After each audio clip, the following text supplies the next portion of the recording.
This is the best Do you hear me? of the Paul Finebaum Show podcast. Hi, hello, welcome into the Paul Finebaum Show. No, it is not Paul Finebaum, as you can tell by the hair and the energy and all whatnot. It is Peter Burns in for Mr. Paul Finebaum, the mouth of the South. You can hit me up on Twitter at Peter Burns ESPN. We got a fun show. Because, anytime that I get an opportunity to come in and hang out with the Finebaumers, right, I get all excited because I'm looking at the call lines right now. They are already full. Well done. And we're going to have a little Marcus Spears in action. He's going to be joining me in studio a little bit later. But let's go ahead and start right into it because there's a ton of stuff to get into. The headlines: Alabama announces a home-and-home series with Notre Dame. That's right. It's a shame Mark Kubiak is not here because he's got to be so disappointed in the fact that he didn't get a chance to talk about this.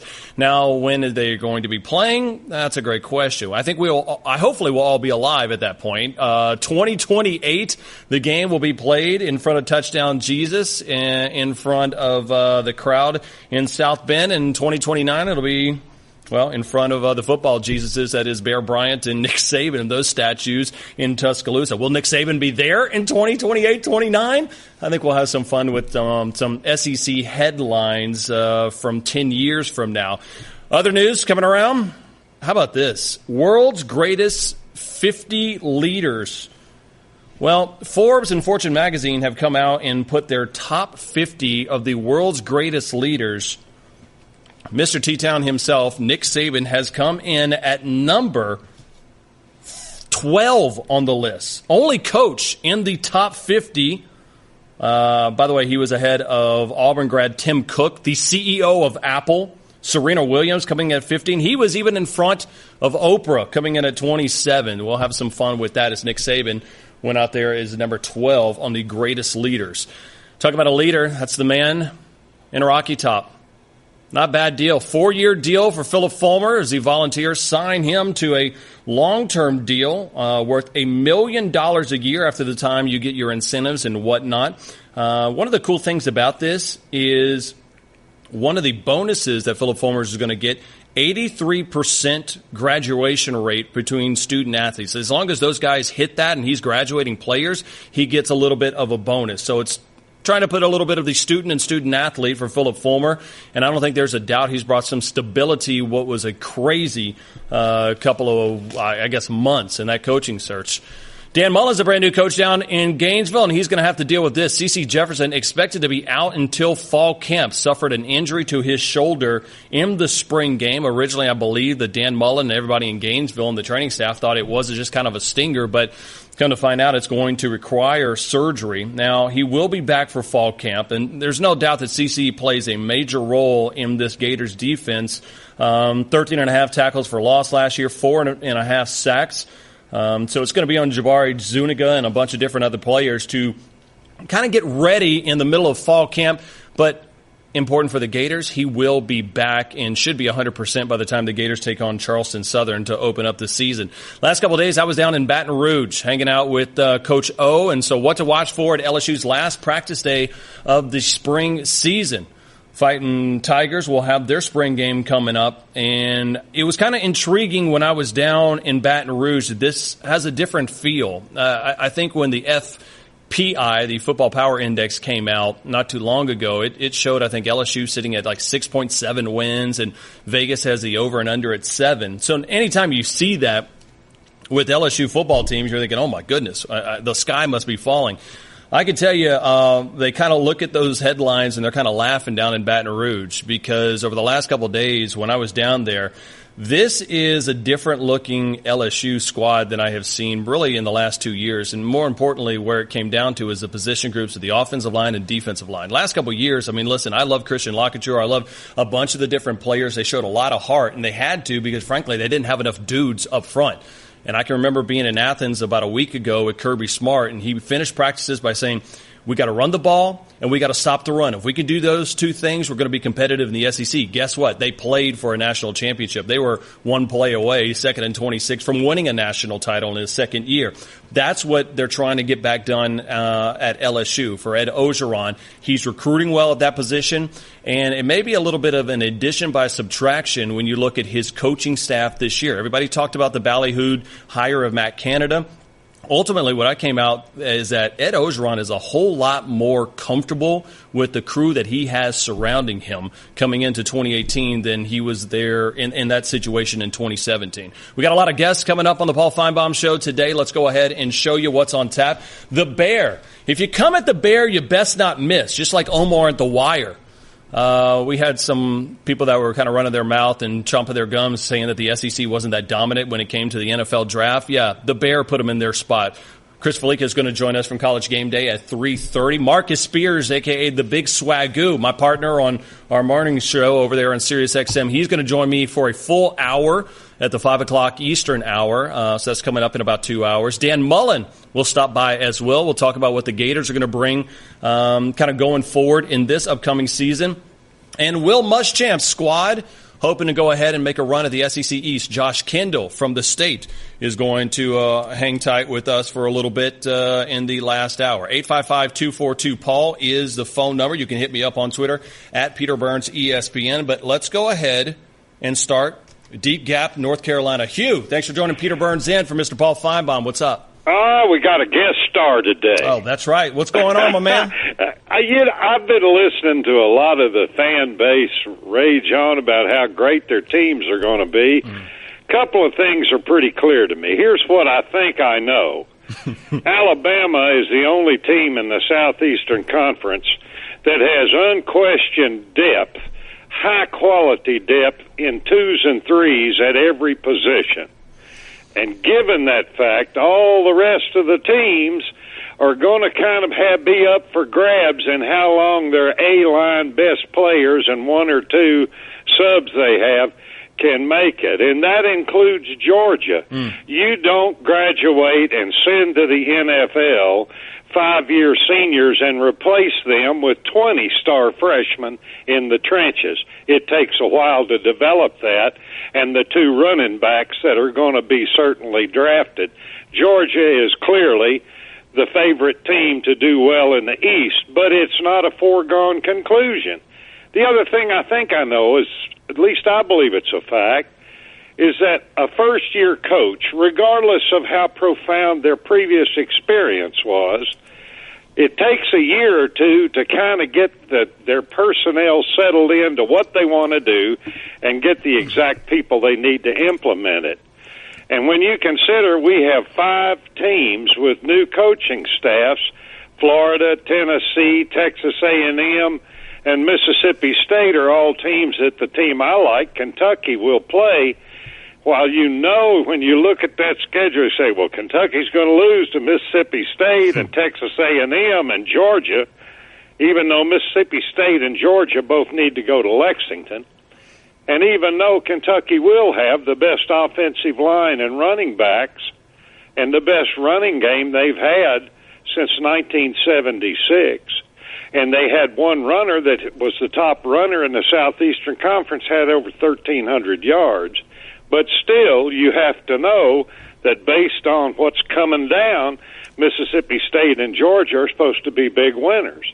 And to hear everybody talk on this show, South Carolina is going to be the only challenger Georgia has. I need to remind everybody, South Carolina's lost to Kentucky the last 3 years in a row. So we don't know who the hell's going to do what, other than the fact Alabama can have 5 linebackers go down with injury and still win a national championship. That is the bonus for being the top recruiting team for 10 years in a row. Nobody else in the Southeastern Conference is anywhere close to that kind of depth, and I defy anybody to come up with sound reason that will tell me how any of this is going to sort out. There's a hell of a lot more questions than there are knowledge-based facts. Hey, and Hugh, you nailed it. You literally, your soliloquy here to start the show is spot on, because the only thing we do know right now, in sitting here on April 18th or 19th, whatever day it is the fact that we don't know a whole heck of a lot. Now, I think I know, and I will challenge you to a certain extent. I was just down in Athens, and when you talk about no one's going to have the depth, I do agree with you. There's no way that the Georgia Bulldogs can lose what they did. And Sony Michel, Nick Chubb, Chubb, Roquan Smith, Lorenzo Carter. You lose those kind of cats, yeah, you're going to take a little bit of a hit. But what they lose in experience, I'll say that they'll gain in overall talent. I mean, there are guys that I sat there on the sidelines in the SEC Spring Tour and saw that they may not be playing right now, but what I saw in Athens is the exact same thing that I kind of felt with Alabama's football program around 2010, that this pipeline has only started. And that Georgia in the Bulldogs down there, they are building an absolute monster. All right, on the other side, I will tell you one of the most overrated storylines is down in Athens, and it has to do with the quarterback situation between Jake Fromm and Justin Fields. More of your phone calls coming up next as well. 855-242-PAUL. Peter Burns in for the Mouth of the South. You're listening to the Paul Finebaum Show podcast. All right, welcome back into Paul Finebaum Show. Peter Burns rolling with you. You can hit me up on Twitter at Peter Burns ESPN. If you don't get a chance, if you're listening to us on the radio, the segment that we just did, we were listing the truest OGs in the game, and I think we came up with number one is Omar from The Wire. Okay, number two was Phyllis and Mulga for her call on Jim in Tuscaloosa, saying that she would roll up in a wheelchair and beat him with an oxygen mask. That's strong. And I think number three is Suge Knight. So those are our top three OGs of 2018. More of your phone calls in for Peter Burns. It's we head down to Gainesville. Matt, what's going on? I think we need to give you a show, Peter, your own show. I'm all ears, man. We need to hit up people at the SEC Network. There's no bias. That Hugh guy, I mean, I don't know what he was talking about. I mean, Georgia could beat Kentucky with their third string. I mean, did he check the score last year? It was 42-13. Did he know? And, yeah, we lose a lot of talent, but does he know that we've had, like, the number one recruiting class last year? Yes, better than Alabama. Better than Alabama. Alabama was number 6 in recruiting. And where's Paul today? Where's he at? Paul is I think he's a hand model European, so I don't know if he's in Iceland or Finland getting some work done. He is in Athens. That's right. That's correct. And Paul, if you're listening to the show, you need to go to the Last Resort restaurant. Yep. And get you a fried green tomato sandwich. One of the best sandwiches in Athens. Shout out. But it's Georgia and Alabama, they're the top. They are the top. I don't see South Carolina having enough offensive weapons. I mean, I think Muschamp's done great, but people are trying to, present something. And I think it's Georgia and Alabama and Auburn. I think it's theirs to lose because we have such not bad non-conference schedules. That it's, Matt, I will tell you this real quick. I believe with what you said in those three teams, as far as Alabama, Auburn, and Georgia. And now I do believe people forget Auburn too. People forget Auburn. I get it. And I wouldn't sleep here real quick, Matt. I would not sleep on Mississippi State too. I mean, I was down in Starkville. This is as good. This team right now is better than the team that they had top to bottom as far as starters and depth, than the team that was the number one team in the country for 5 weeks when they had Dak Prescott. I just think anytime you have a new coach, it takes 2 years to implement a system. Yes, McElwain won the East in his first year, but he's now in Montana. So very rarely, Nick Saban didn't do it. Kirby Smart didn't do it. Very rarely does a first-year coach have that big an impact. I think people are jumping the gun on Mullen. I think people are definitely – I don't think Pruitt's going to be as good as people near think he is. I just think, I don't think he'll be there that long. I think Mullen will do fine, but you've got to win. Florida's got high expectations, just like Alabama, just like Georgia, and not everybody can win. And same way with LSU. That's probably the toughest game Georgia has is LSU at LSU. We've got now remember I was going to say that game coming up. I will say this: week 2, that game's going to be down in Columbia. South Carolina is going to be hosting a Georgia team. It's not near as, and Columbia's a hard place to play, and I give them respect. But it's not like, and I've been to both those places. But LSU, there's a reason they were the only school to ever record an earthquake during a football game? There's a reason. It was 1986. It was Tommy Hodson over to Eddie Fuller, the earthquake game. For those I pray to God that we get 3 3:30 CBS game and not the night game because we don't. I mean, I don't care. That place is crazy. I mean, and South Carolina's not. I'm just telling you, South Carolina's like going to Georgia Tech compared to LSU. LSU's a different world. But like I said, Peter, you need your own show. You don't wear Alabama underwear like Mr. Finebaum. But have a good day and go Dogs.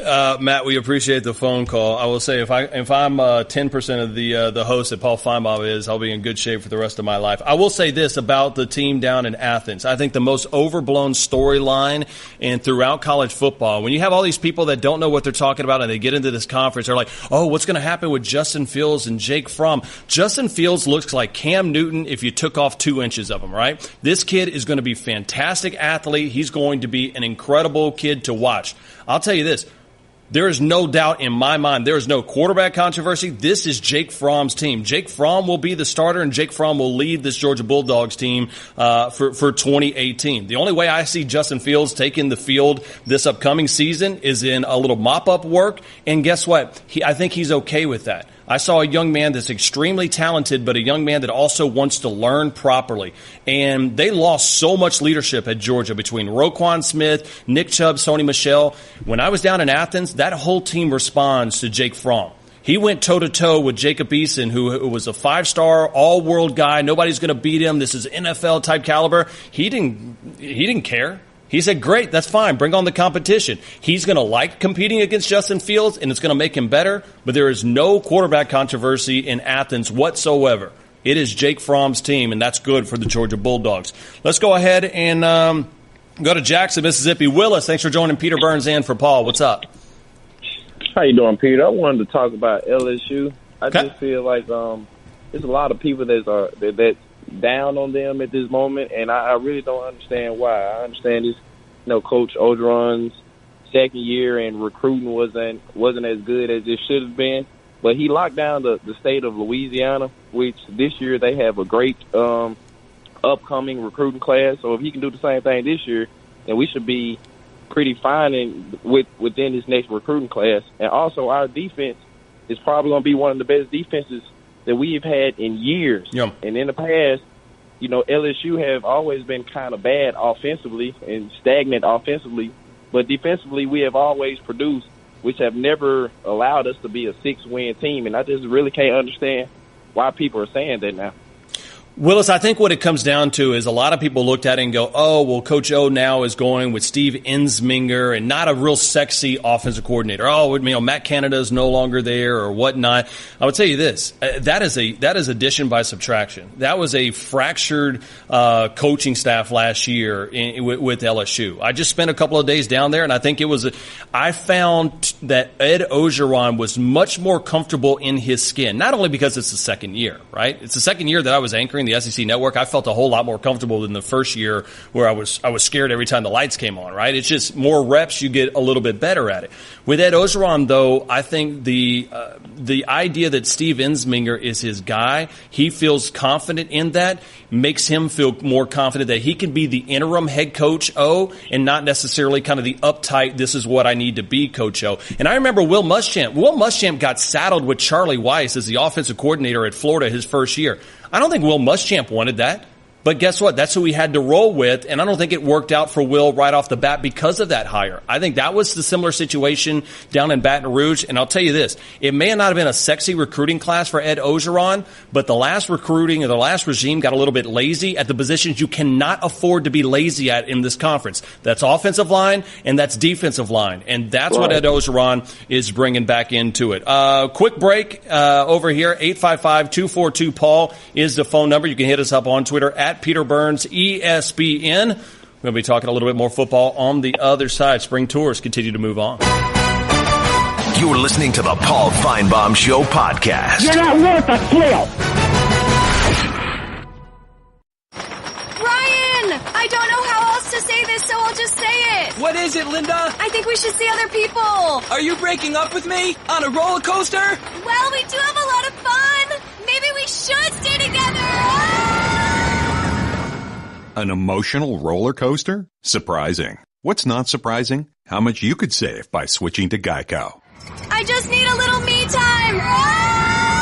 Geico. 15 minutes could save you 15% or more. Welcome back into the Paul Finebaum Show. At Peter Burns, ESPN is a good opportunity for you to find me because the phone lines are full, and one of the guys that's on the hotline is the man, the myth, the legend. They call him the Bear, and you don't go at him because he will bring back truth and knowledge. Chris Fallica, one of my favorite people in all of the world. Like it's my mom, like my dad, my daughter, my wife, and then Chris Fallica. You're number 5. You're on my top 5 MySpace friends list, Chris. I appreciate that. I don't quite make Mount Rushmore, but I'm in the top 5. That's good enough for me. That's all you need to know. Like, the bad part about it is if I ever have to move, you're my 5th call as well too. So I'm sorry, you're probably gonna have to help me move one of these days. Chris Fallica joining us, College Game Day. Let's start with this. This is the most important thing before we get into the NFL draft numbers and the dominance of this conference. Who would be in the Big Eats Conference? So for those who don't know and listening to us on radio, John Hayes, in his stupor this morning, I guess got up too early and meant to type Big East Conference, but he accidentally typed Big Eats Conference. So who are your teams in the Big Eats Conference? Well, I guess we'll have to go with the restaurants that I guess kind of along the faster food and that most people would know instead of specific regions. But I would guess we'd have to go maybe with Chick-fil-A, Shake Shack, Chipotle, and Five Guys maybe. Okay, those would be am I missing something? Well, those might be one seats. Those would be the sponsors. Those would be the bowl tie-ins for the Big Eats Conference. But I'm talking about what schools like themselves would say, "Hey, we're pulling out of our original conference because we're going." Because I think Arkansas is on that list. I think Wisconsin would be on that list. Absolutely. Probably those two would be good. None of the Pac-12 schools because they're just kind of weak and kind of feeble. They're eating like rabbit lettuce and stuff like that. So I don't think we get a Pac-12 school in the Big Eats Conference. What school in the South am I missing? Let's see. Arkansas is a really good candidate. What else do we have there in? Just trying to think, maybe in Memphis, because some good Memphis barbecue. Okay, I like where your head's at. We can do that. Chris, I enjoy your work. You do fantastic stuff when it comes to kind of the odds makers and whatnot, but then the research you do on College Game Day is fantastic. And you were bringing up some numbers. Somebody, I won't give him the credit that he wants to get because that's why he tweeted it. But there was a tweet that was out that was talking about since 2013, the SEC has had 50 first-round draft picks, 22 more than any other conference. First-round picks since 2013, it's not even close. SEC has dominated. When you go back and look at it, well, yes, there is the man who won't be mentioned. He's saying SEC, more teams equal more players equal more draft picks, Captain Obvious. And Fallica, you said, well, I thought 5 years was a nice round number. If we go 10 years, SEC has had 90 first-round draft picks, ACC 50, 40 more first-round draft picks. Do we expect to see that number just continue to grind and rise up, Fallica, when you look at the NFL draft coming up? I think it will because, I mean, if you look at this year's projection, you're going to have, at least four Alabama players going in the first round. Taven Bryan's a guy who I think a lot of people are projecting in the first round. Hayden Hurst, a tight end from South Carolina. I mean, I think you're looking at least another 6, potentially 7 as well. I mean, you're going to get, I forgot about Roquan Smith, maybe Sonny Michel or Nick Chubb's going to be. I'd say 7 or 8 is probably a more likely outcome. The other amazing thing when I went back and looked is well over picks over the last couple of days because I wanted to make sure. All right, what am I missing here? I don't want to. Everyone thinks like you have an agenda or everyone at ESPN is out to make the SEC out to be the greatest conference ever, and there's no room for debate. So am I missing something? So I went back and looked at over the last 2 years alone, the day 1 and 2 players of the premium picks, top 3 rounds. 205 players selected in the first 3 rounds over the last 2 years. 94 of the 205, which is 46%, nearly half, play their college football in either 2 conferences. The SEC, which had 52, and the Big Ten, which had 42. The next closest is the Pac-12 with 26. So it goes to show you that the NFL scouts, at least, are really focusing on the SEC and the Big Ten in terms of what they deem to be elite draft picks. Do you see, and there's always the conversation we have about what is the best conference in college football, right? Is it the amount of title contenders you have, or is it the depth of the conference? Where do you, in when you're talking to Herbie, when you're talking to all the guys and Reese, what is that conversation? What is the best conference? Is it contenders, or is it the absolute depth from 1 to 10 or 1 to 14? I think it's kind of a combination of both. I mean, I don't want to be like the Big Ten where you have 4 or 5 really good teams at the top, and then the bottom level teams like Illinois are just terrible. I think you need a little bit of depth, and like we saw last year, you had Kentucky, who was kind of a middling or a lower half of the SEC. They went to a bowl game as a huge underdog against Northwestern and competed and nearly won that game. So I kind of like having I like having a really, really good core at the top 3 teams or 2 teams or somewhere in that I consider national championship contenders, but at the same time I want to know that on any given, there aren't any gimmies in the conference play at all. So I think it's a little cross of both there.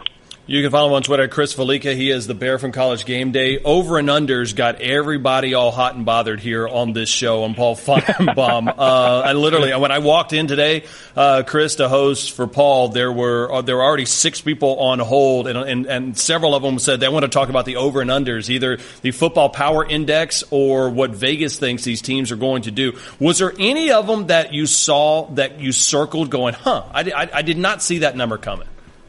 Well, I am going to have full disclosure here. I have not seen any of them. So if we want to run through a couple, we could play give them a win dog if you'd like for a bit, and maybe try and project some of these. All right, so let's go. Alabama and Georgia were sitting at 10.5. I don't think there was a total shock, but were you more shocked at Alabama being at 10.5 or Georgia?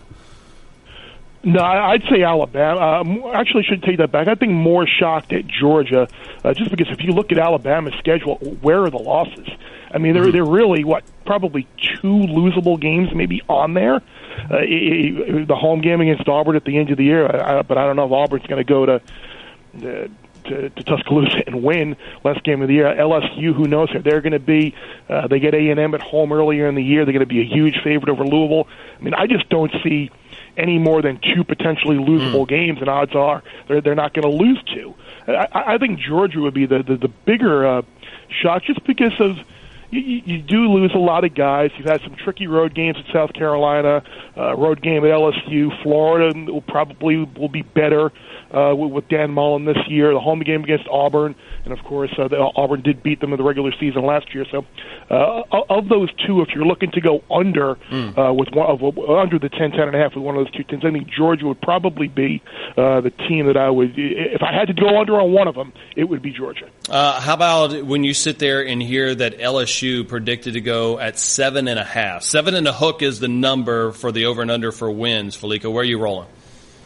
I would lean under right now. That game against Miami to start the season is a huge swing game. I mean, that's going to be a toss-up game, but you would think that they're not going to win at Auburn. You would think that they're probably not going to win at Florida. They're not going to beat Alabama.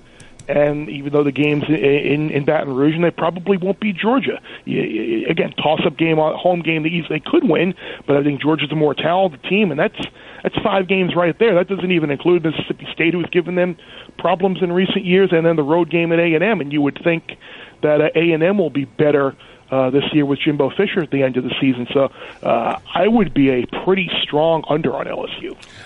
We know that Arkansas with Chad Morris and even Tennessee with Jeremy Pruitt, I think that they're inheriting programs that are kind of on a rebuild. As far as for A&M, Florida, and Mississippi State, they get brand new head coaches, but they aren't in a situation where the sky is falling, that there's something left in the cupboard.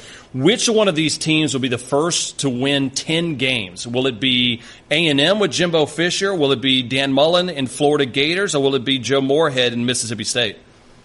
I'll go with Florida just because they've had players there. I mean, the talent that has been there, and they're going to continue to get talent, and Mullen's been a successful coordinator there. And the fact that you're in the SEC East, and really it's Georgia right now who is your main competition there. Not to say that that South Carolina or Tennessee won't eventually get it going. But Florida's non-conference schedules typically outside of the Florida State game, they really don't have much in the non-conference.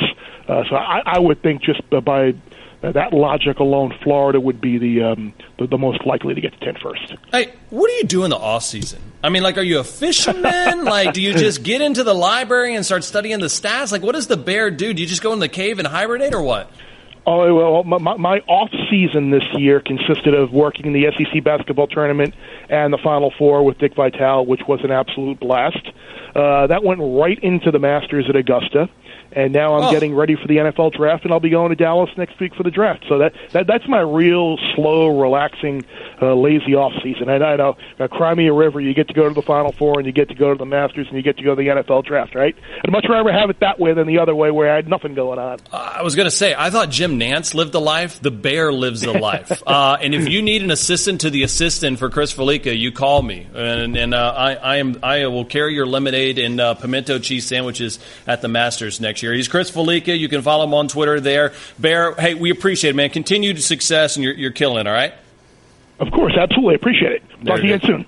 All right, there it is. Chris the Bear Fallica does a fantastic job on College Game Day. I really like how they've put him into that show. I think it really makes it a little bit better. More of your phone calls coming up next. Peter Burns in for Paul Finebaum. Hit me up on Twitter at Peter Burns, ESPN. You're listening to the Paul Finebaum Show podcast. Welcome back into the Paul Finebaum Show. Peter Burns rolling with you, 855-242-PAUL. You can hit me up on Twitter as well at Peter Burns, ESPN. Let's just go straight back to the phone calls. You guys have always been fantastic. America's Georgia, Bama Nick, what's happening? Hey, Mr. Peter Burns, my man. What's going on, buddy? How you doing, man? Hey, everybody's undefeated. Everybody's in pretty good mood right now. Yeah, we are. Me and Kathy's in a great mood. You remember talking to Kathy a while back last time you was on there? Absolutely. Just like in my family, Kathy much better than the husband. So yes, Bama Nick, I do remember that. Yeah, you got that right, Peter. Look, I want to talk to you about what I saw Bleacher Report, I believe it was, and Saturday down south about Jalen Hurts.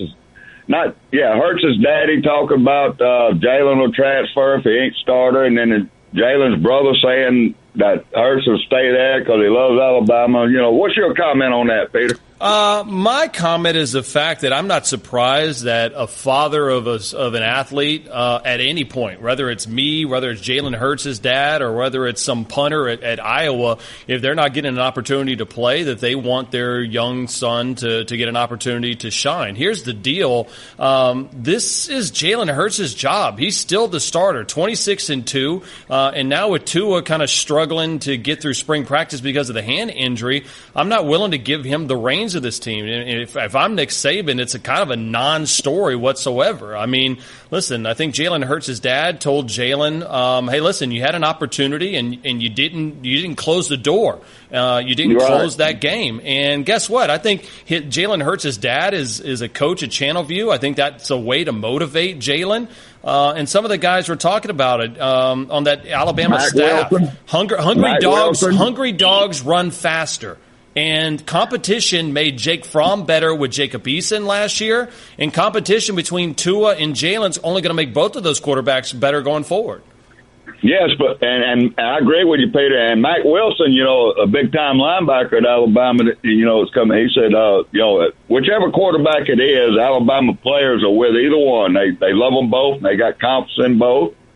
And I agree with him. I mean, he's the clear number one quarterback right now with Tua's injury. And then Jones, the backup quarterback, he's not shabby either, Peter. I mean, Nick, and here's the deal. And thank you, tell Miss Kathy I said hello, by the way. So I want to respond to this before getting to another phone call. But here's what Jalen Hurts does. Does he move the pocket? Yes. Okay. Has he stayed healthy? Yes. He's been able to do that. Is he a team leader? Listen, I talked to Minka Fitzpatrick a couple days ago on SEC Now, and he told me, who's the leader of 2018 on this Bama team? He didn't hesitate. He didn't be like, well, there's so many. He said Jalen Hurts. So that's a no-brainer. And also, he doesn't make a mistake. 1 interception last year. So if you ask me who Nick Saban trusts more right now, there's no doubt in my mind he trusts Jalen Hurts. But at some point, he also realized Jalen Hurts needs to develop as a quarterback. By the way, Jalen Hurts had to deal with 4 different offensive coordinators, 4 different quarterback coaches, okay? So, I mean, you deal with any of that situation and still go back-to-back national championship games? That's pretty darn good. Real quick phone call going on Tuscaloosa. Tony, we got about 30 seconds. What's up? Yes, I was wanting you to comment on Alabama's new coaching staff. Basically, they got just only one position coach left, offensive line coach. Mm-hmm. And we're losing all 6 DBs and 10 out of 11 starters. Do you think that this will be Coach Saban's biggest coaching challenge since he's been at Alabama since the 2008 year? I will say this, Tony. Thank you for the phone call. It'll be his biggest coaching challenge since last year, because it's wash, rinse, and repeat every single year, whether it's players going to the NFL draft, whether it's coaches going ahead and leaving and getting better gigs. It doesn't matter. The constant is one thing. It's the man that they have a statue outside of Bryant-Denny Stadium. It's Nick Saban. As long as he's there, I think this year, honestly, is going to be a whole heck of a lot easier for Nick Saban to coach than it was last year. I mean, this whole Jalen Tua story, I believe, is a non-starter. It's a non-story. There's nothing to this because these guys are going to compete in fall. What I will tell you this, if Nick Saban's able to win a championship with basically John Hayes playing linebacker with the amount of, 5, 6 different almost season-ending injuries that they had, and they were still able to win the title, that's nothing short of fantastic. That will go down as the finest coaching job that Nick Saban has ever had, and that's impressive for a guy who many consider, I know I do, as the greatest coach in the history of college football. And oh, by the way, Kirby Smart is right there. Kirby Smart's building a monster in Athens. A lot more coming up. Peter Burns in for Mr. Paul Finebaum. You're listening to the Paul Finebaum Show podcast. Put a little cherry on the top. This is the best Do you hear me? of the Paul Finebaum Show podcast. Welcome back to hour number 2 of the Paul Finebaum Show. Paul on location, international hand model. I think he's in Finland, Croatia, somewhere in Eastern European vicinity. So you're stuck with me for the next couple of hours at Peter Burns ESPN if you want to yell at me there. Marcus Spears, the Big Swagu, going to join me in studio here in about an hour. But we got an open hour, so I want to get you guys involved. 855-242-PAUL, John, Johnny, Colby. We'll get to your phone calls in a little bit. But how about this headline? Let's go over to the big fancy screen here in the studio and show you Alabama announces home-and-home series with Notre Dame. Now, this, if I'm not mistaken, the last time Notre Dame and Alabama played in the regular season was back in 1987. Bama got rolled in that game, but then again, they got the last laugh. 2013, 42-14 whooping of the Fighting Irish, and of course that ended up giving the Alabama national championship ring a little bit of a shine. So Alabama and Notre Dame are going to be playing in 2028 and 2029. So I pose this question to you, and you can hit us up on Twitter at Peter Burns ESPN or 855-242-PAUL. What are you going to be talking about in 2028? Give me the headlines for 2028 in this conference. And I'll start it off with this one right here. Dan Mullen, who is still the head coach for the Florida Gators in 2028, will not only have 1 but 2 Heisman Trophy winning quarterbacks underneath his belt. That is a headline we will see in 2028. Hit me up with yours at Peter Burns ESPN or give us a call, 855-242-PAUL. That's 855-242-7285. Before we get into those headlines, let's take a couple of phone calls. Little Rock, Arkansas. Colby, what's going on? What's going on, brother? I was reading the newspaper this morning, Peter, and the headline says, Peter Burns hosts the Paul Finebaum Show. And honestly, in 2028, I hope Arkansas just please wins a college football national championship and The Walking Dead is over. But anyways, Peter, you do such a great job, man. I want you to know that. I can smell your cologne all the way from the best state in the world, Arkansas, and it smells like success to me, Peter. It smells like success. Speaking of future success, go ahead, Peter. No, thank you, man. It's like Sex Panther. It's 65% of the time it works every time. You know, to quote the great Ron Burgundy. Colby, how you feeling though? Talk to me. You're a Razorback. You're there and you love this squad. Are you buying into the Chad Morris hype and the 5-hour energies and the Red Bulls and all the tweets he sends out? I do. I think he brings a different swagger than Coach Bielema does, for sure. And really, it's kind of my general question. Well, here it is. As you know, the Arkansas Razorbacks signed a number of months ago the chief himself, John Chavis. And I know there was some speculation, Peter, that Arkansas was teasing Brent Venables at one point for defensive coordinator, and I honestly didn't see him leaving Clemson because I don't know why you would. Right. They teased the Gus Malzahn thing. I don't know how serious those talks were. Maybe you do. But anyways, what John Chavis, the question is simple. What John Chavis are the Razorbacks actually getting, Peter? Look, in 1996, Chavis's defense led in the SEC and in 1998. Okay, number one. He had high-ranking defenses for LSU, number one in the SEC for LSU in 2014. Then he signed with Texas A&M, and he had some defensive struggles, yet still produced some defensive stars like, how could we forget Myles Garrett, unfortunately going to Cleveland. But nevertheless, some of the numbers dropped in the A&M era for whatever reason. But really, what Chavis are we getting as it pertains to SEC defense, not nationally ranked, but SEC defense? And along the same line of thinking, Peter, what does Arkansas need to do to turn around their defensive problems? Because we've had major ones in the past. Well, Colby, thanks for the phone call, man. I appreciate the Cologne selection as well, too. I'll start with this.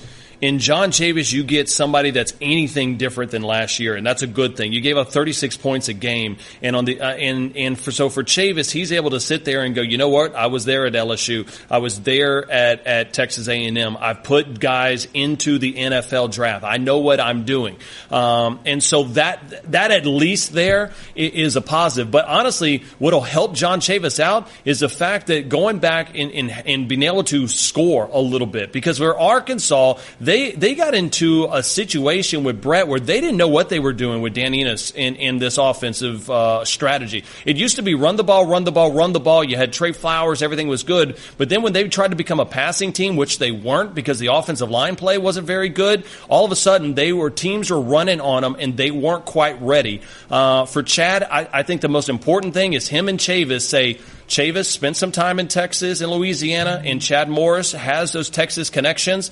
I think for me, the most important thing for Arkansas to get back where we saw back in the day, of the days where Houston Nutt or even Petrino had them rolling, is to go ahead and own that part of the state, own Dallas, and that's the reason why Chad Morris has been brought in.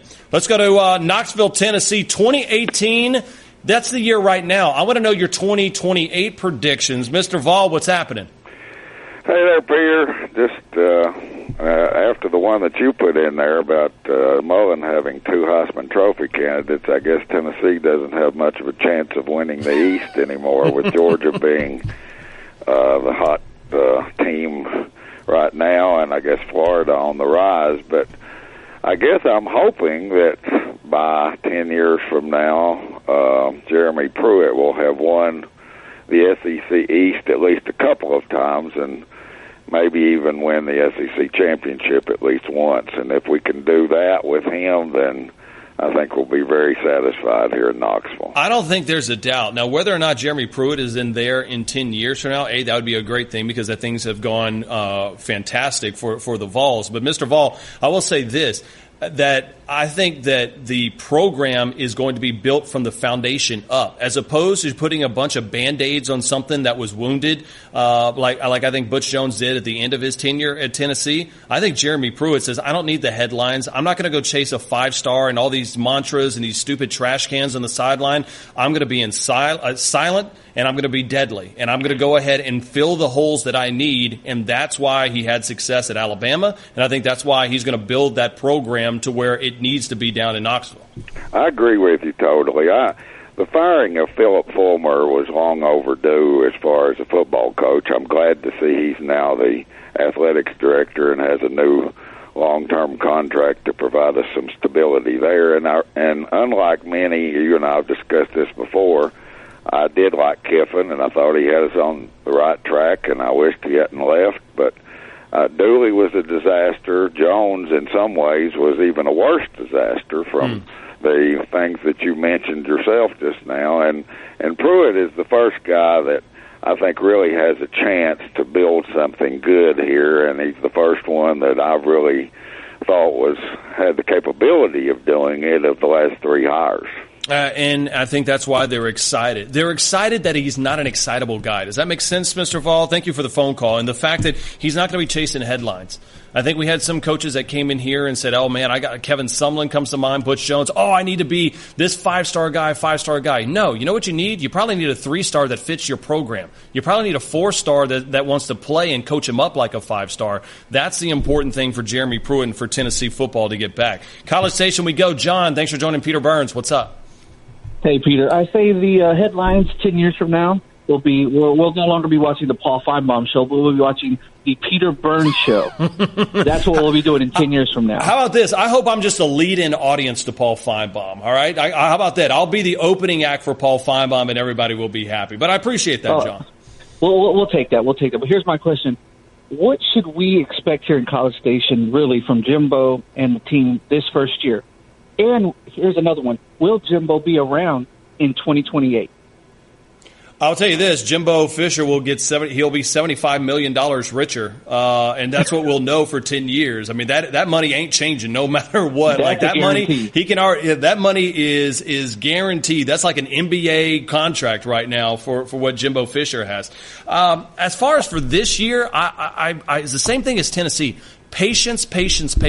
I'm going Big Baby Davis on that. I say it 3 times because I think that they're going to win maybe 8 games this year. I think they may win 9, maybe 10. Yeah. But this is about building a foundation, right? And yes. At Texas A&M, they have it. They've got the rabid fans, right? You got 100,000 people swaying. The press box is crazy. You have the boosters, right? You have the facilities. I talked to Will Muschamp earlier today on my Sirius XM morning show, and I said, hey, what facilities did you tour before you're building the one in South Carolina? He said the first stop, or one of the first stops I made, was out in College Station because I loved what they did. So all the factors are there. It's crazy. I think that for A&M fans, you're going to be stuck, and I think that's a good thing with Jimbo Fisher for 10 years or however long he decides to coach. That's a good thing because I think the window for A&M football is 2020 and beyond. 18 and 19 are about building the foundation. 2020 is the time that you can say, you know what, now this is our time. Awesome, Peter. Thanks, man. All right, thanks a lot, man. Have a good one. I appreciate it. Let's take one more quick phone call in here. Let's go to Birmingham, Alabama. Tom, thanks for joining Peter Burns in for Paul. What's up? Hey, Peter, what's going on? Oh, living the dream, man. Hanging out, hosting a Finebaum show. Life is good. Hey, I hear you. Hey, let's see, 2028, let's see, that will be, is that going to be a home-and-home between Alabama and Notre Dame, the season opener game, or is it going to be a mid-season game, or is that been announced? That's a great question. I would imagine that it's going to be a season opener. I don't know where they're going to fit that in. I don't know if it was announced. I'm sorry I didn't do enough show prep for today. But it would make sense that it would be a season opener. How about this for the season opener? 2028. Coach Nick Saban leads the top-rated Crimson Tide, looking for their 15th national championship in the last 20 years. All right, man. Have a good day. Thank you, Tom. I appreciate that. I will tell you this. If I had to bet money on it in 2028, starting from 2018 to 2028, which head coach in the SEC will win more titles from right now, starting today, late April of 2018 to 2028, Kirby Smart's going to have the most national titles here in the college football playoffs. And by the way, they won't have the college football playoffs. That'll completely change, and I'll explain why coming up on the other side. 855-242-PAUL is Peter Burns in for Mr. Finebaum. You're listening to the Paul Finebaum Show podcast. Welcome back into the Paul Finebaum Show. Peter Burns sitting in for Paul Finebaum. You can hit me up on Twitter at Peter Burns ESPN. Full hour of open phone lines. Marcus Spears is going to join us in about 40 minutes. I've been asking you, what are the headlines in 2028? Okay, because we're talking about 10 years ago. The game of football has changed. I'll tell you another thing I'll see in 2028. I think kickoffs have been banned. The headline in 2028, there will be no kickoff returns for touchdowns. And we already saw the fair catch rule change, last Friday, if I'm not mistaken, to where you can fair catch a ball inside the 25-yard line. Like, hey, you fair catch it on the 3-yard line, you're getting 1st and 10 on 25. In 2028, unfortunately, because I love that part of the game because it's exciting, you're not going to see kickoffs. So what are your headlines? What's the SEC going to look like in 2028? Let's go out to Greenville, Mississippi. Ed, what is SEC football and maybe Florida Gator football and Dan Mullen going to look like in 2028? Well, I'll tell you what, I believe he's going to be successful. Peter, you're the man. And on the SEC network, when Paul passes away, which he probably never will, I want him to wheel the show to you and John, okay? Is that what you want in Paul Finebaum's will and testament? You want him to leave his millions of dollars to his family, but you want to bequeath the Paul Finebaum show to me? Is that what you're saying? You and John. Let John be a co-host. He does a good job. But listen, I've got a question to ask you, and I've looked around and asked around. And I can't find it. Maybe you or John can tell me. When Dan Mullen went to Florida, there was no disclosure of the financial agreement or his contract. How much was it and how long? I haven't heard anything. Have you? Listen, I'll have Brams and those guys look it up, but I'd imagine it's pretty boilerplate for what comes with an SEC coach down at Florida. I imagine it's probably in the span of about 5 years, and I had to guess probably $35 million. I mean, we're probably a 5-year deal. It was a 6-year deal, I'm being told right now. So $6 million a year. You just didn't. I haven't heard it yet, and I've asked everybody I know, but Peter, you are the man. I really enjoy every time you do Paul's show, your commentaries on the games. I mean, you're the man, Burns.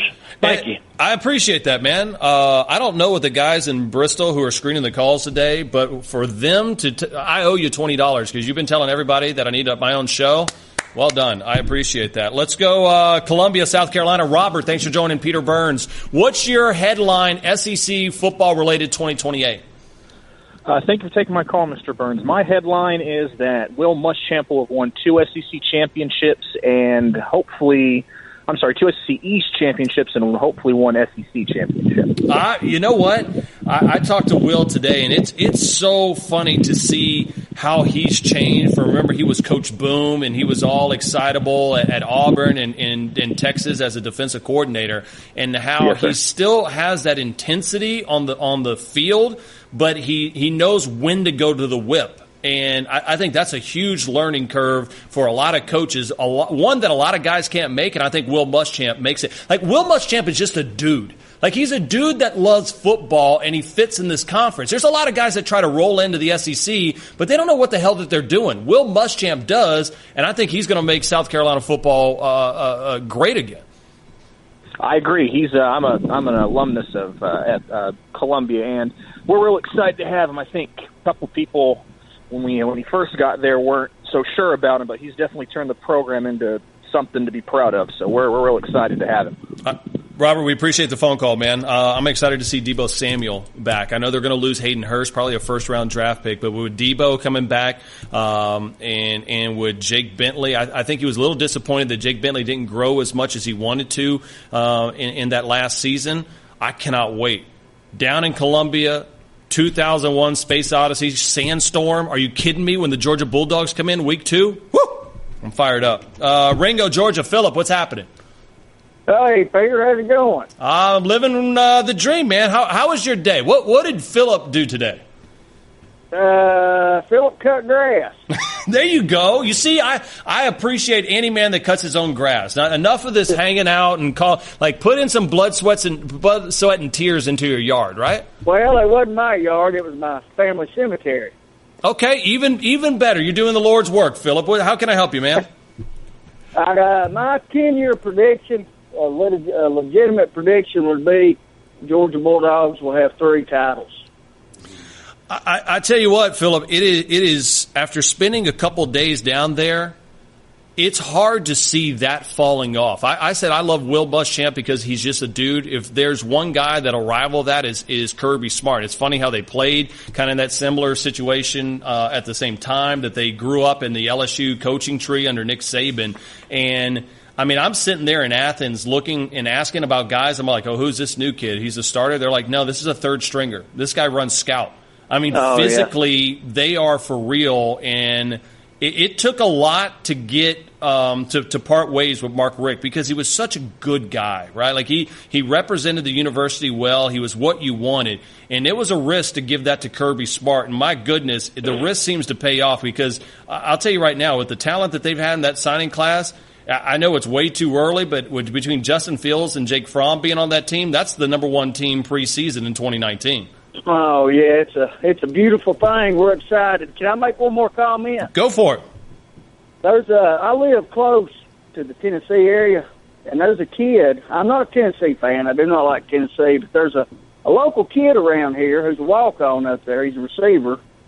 His name's Cooper Melton, and I watched him destroy T. Higgins in that school's first playoff game, and he's going to be somebody to watch. I'm telling you. Well, I'll tell you that name. There you go, Philip. You called your shot. We might have you in freezing cold trakes if it doesn't work out, but you're calling your shot early. Thanks, Philip, for the phone call. One more quick phone call here on this break. Let's go to Texas. Steve, what's your prediction for football in 2028? Oh, I'm going to say Alabama's head coach Lane Kiffin takes them to their 21st national title. Oh, you made me I just threw up in my mouth a little bit, Steve. Like, no, Lane. I will tell you this. I'll bet Paul Finebaum's money, millions of dollars that Lane Kiffin will never be the head coach of the Alabama Crimson Tide.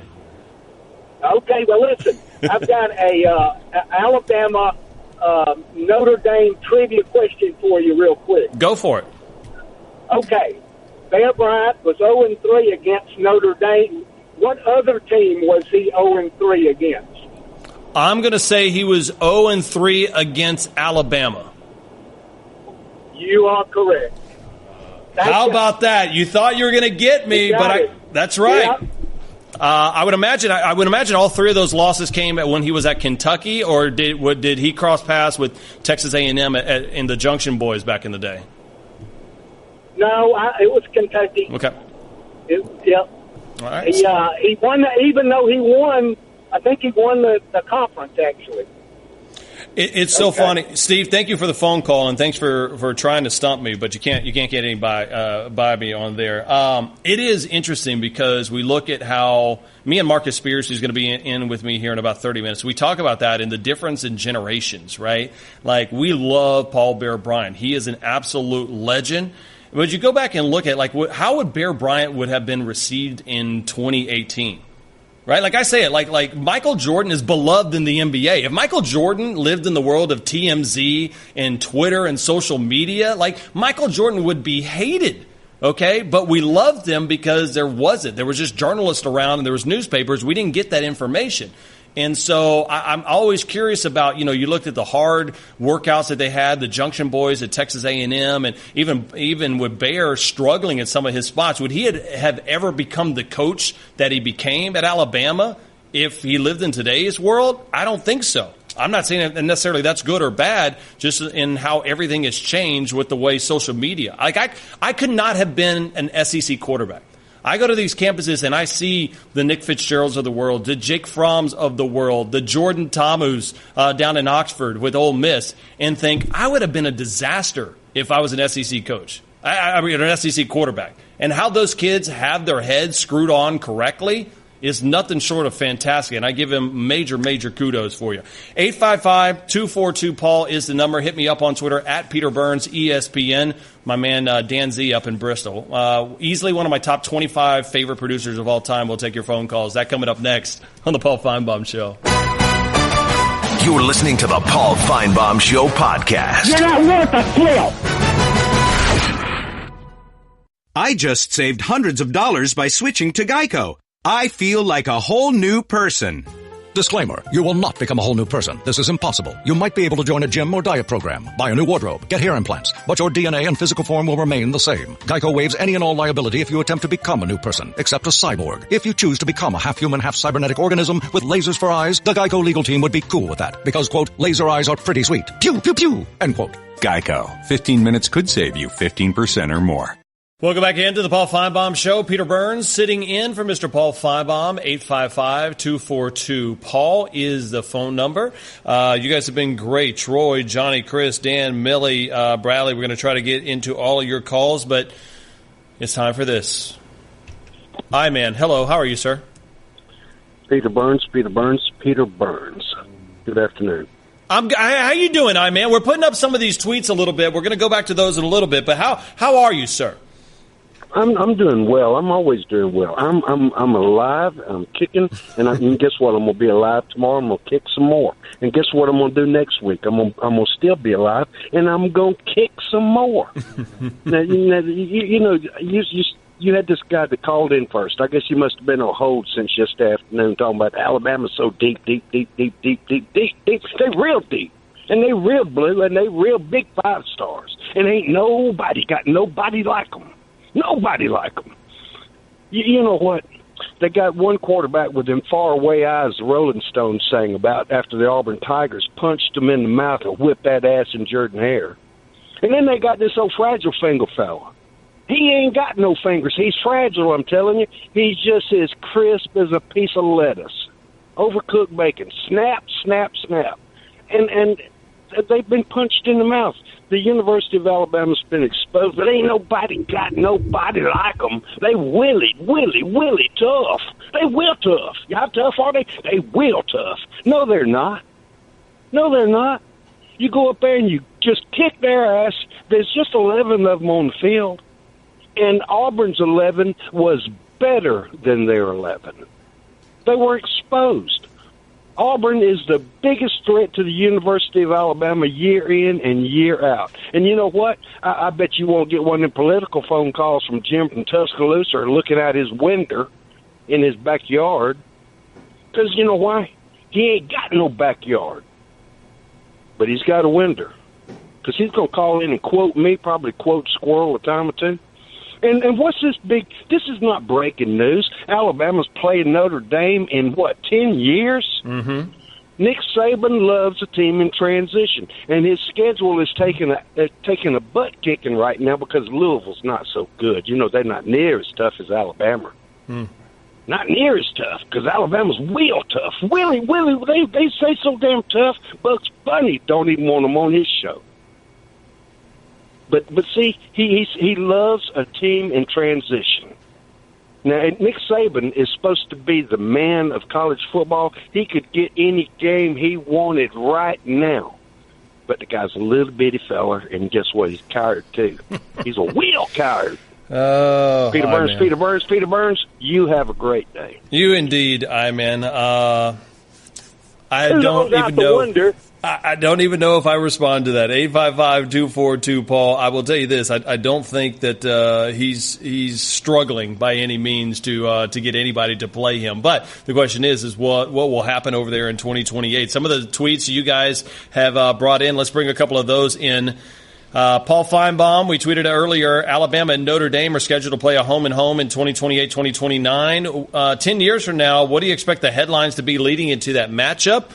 Couple of tweets, says AJ, said, can the once dominant Tide upset the resurgent Irish? Listen, if Nick Saban's there, that ain't going to happen. Catholics versus Crimson. I'm looking forward to that headline down the road as well. And more of the tweets are coming in. You can hit us up over at Finebaum or myself at Peter Burns ESPN. Let's take more of these phone calls. Let's go to Johnson City, Tennessee. Bradley, welcome into the Paul Finebaum Show. What's up? Hello, Mr. Burns. First-time caller, long-time watcher. Love the show. Thank you for having the call. Thanks for coming on, man. My prediction is more of a hope that in 10 years, Jeremy Pruitt is still at Tennessee, so we're back to where we need to be.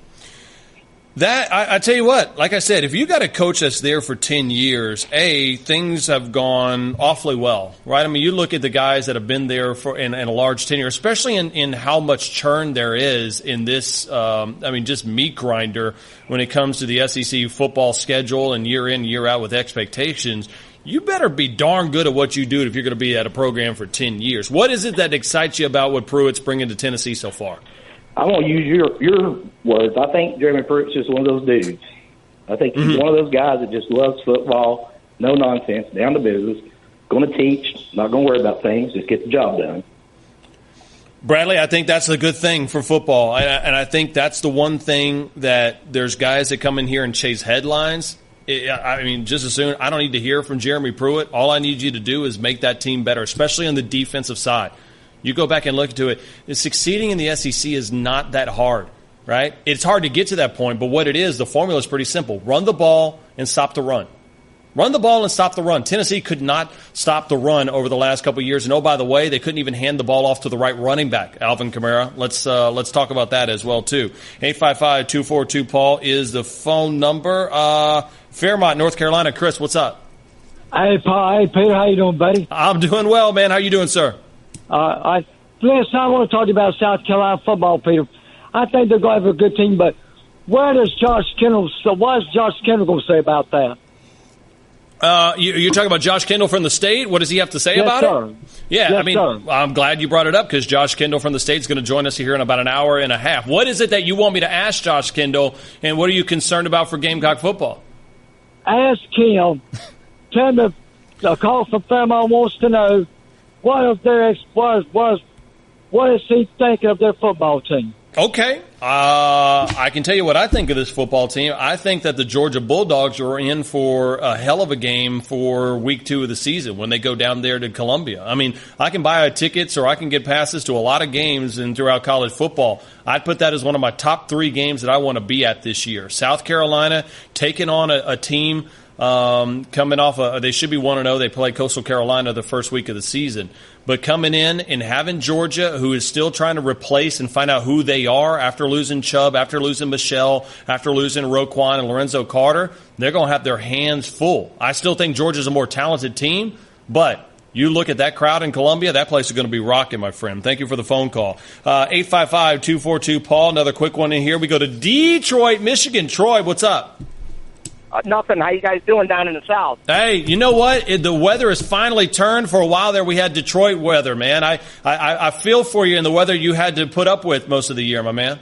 Oh, man. It's beautiful today. It's sunny and 55, so that's a start. But, hey, man, I understand. I'm a Michigan man, and I know, believe me, I'm one of Jim Harbaugh's biggest critics. What are your guys' thoughts about Jim Harbaugh down in the South? The program as a whole, we were good at one time, and we struggled like the last 10, 12 years. And he's 0-3 versus Urban. He's 1-2 versus D'Antonio. And, they opened up with Notre Dame. They got at Notre Dame, at Ohio State, at Michigan State, at Northwestern, another 10-win team. They play home games this year against Nebraska and Scott Frost and Penn State and Wisconsin. We got one of the toughest schedules in the country. When do you guys think this is going to turn around? Because, I blast Jim Harbaugh on Sports Talk Radio up here. And to me, as much money he's getting paid and all the hype that came with them and climbing trees and coaching first base for the Tigers in spring training and having a sleepover, to me, it's just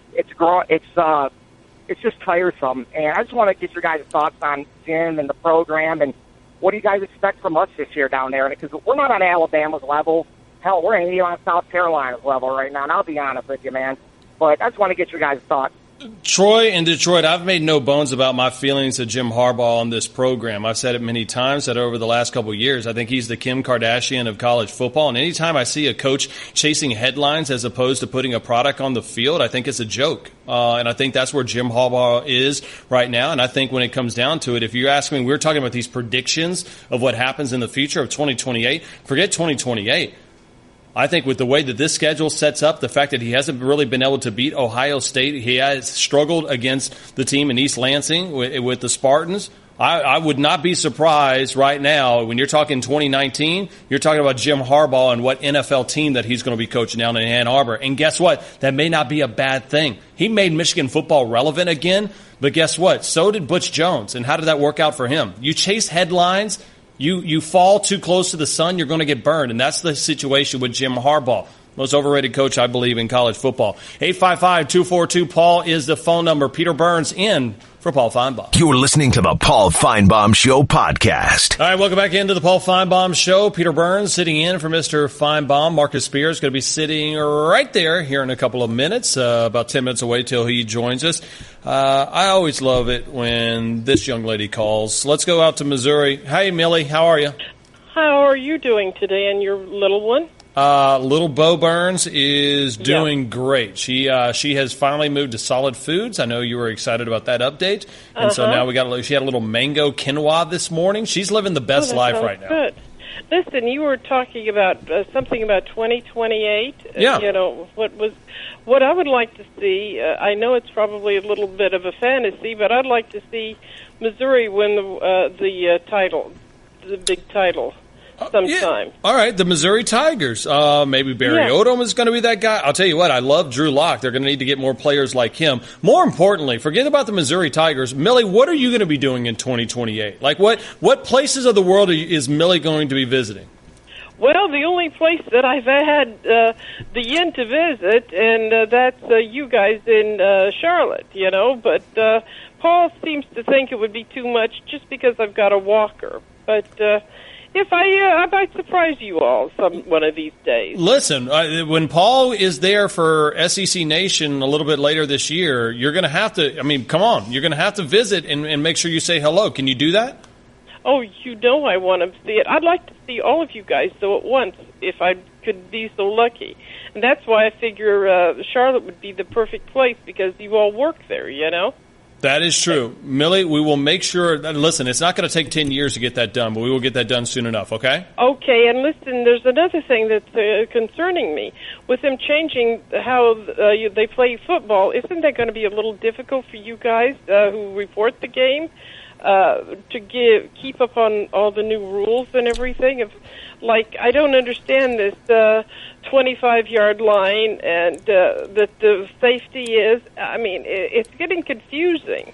Millie, it's actually, and thank you for the phone call, it's actually not terribly confusing. So what it is this year, although it's going to be a big change, basically it used to be when you caught a touchback, you take a knee, you get the ball on the 25-yard line, right? So now in the idea of player safety, which I do agree with, is the fact that if you fair catch a ball, whether it's on the 24-yard line or the 8-yard line or the 1-yard line, if you raise your hand high and you fair catch it, you're going to get 1st and 10 on the 25-yard line. So, Hayes, Kubiak, real quick, your thoughts on that? I hate the fact we're taking the kickoff out of the play, but I don't mind it. I like it for player safety as well. Kubiak. Oh, sorry. Sorry, Brams. I'm sorry. Who's Kubiak? I'm so used to it. Yeah. You're talking to a former special teamer here. I got a special place for special teams in my heart.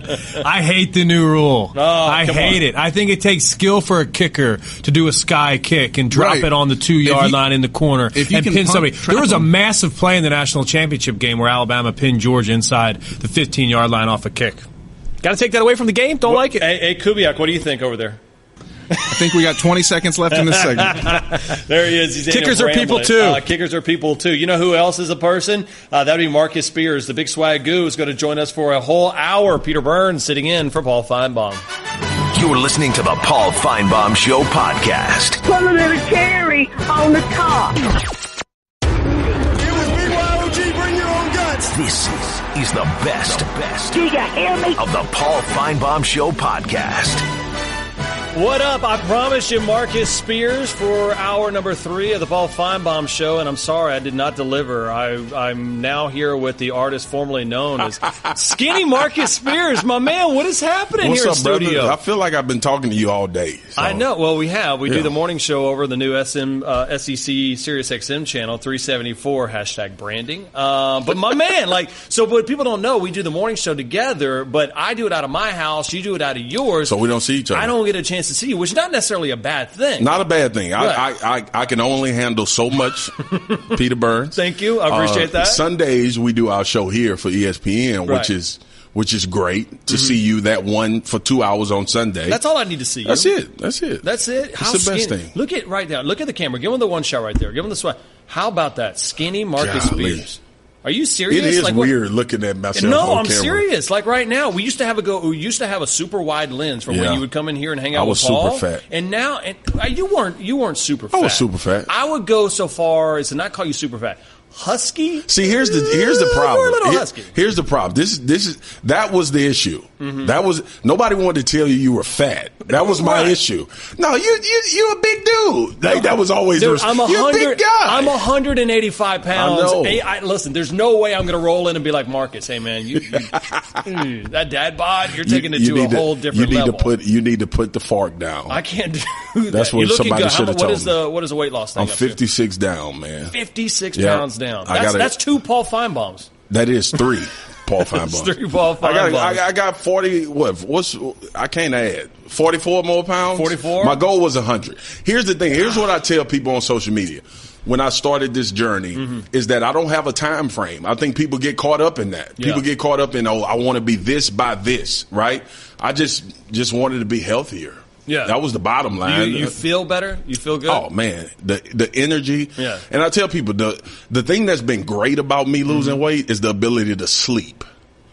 Because I'm serious, man. When you big, you don't sleep well. It's hard to rest. It's hard to get comfortable.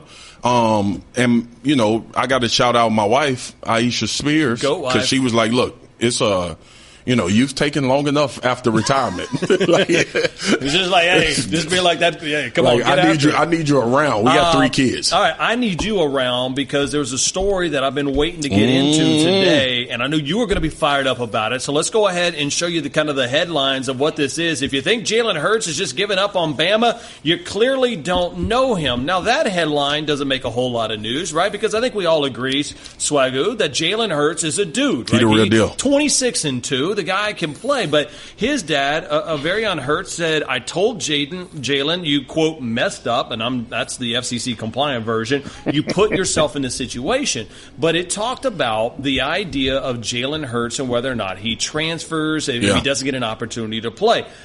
I personally think I don't think it's a big story. The reason why I say that is because if I'm a dad of a player, I want my kid to have as much success and play as much as possible. And I think it's kind of a non-story. But from a player standpoint, what does this put Jalen Hurts in a position right now down in Tuscaloosa? Well, I think you got to give a little more meat to the fact that his dad was his coach.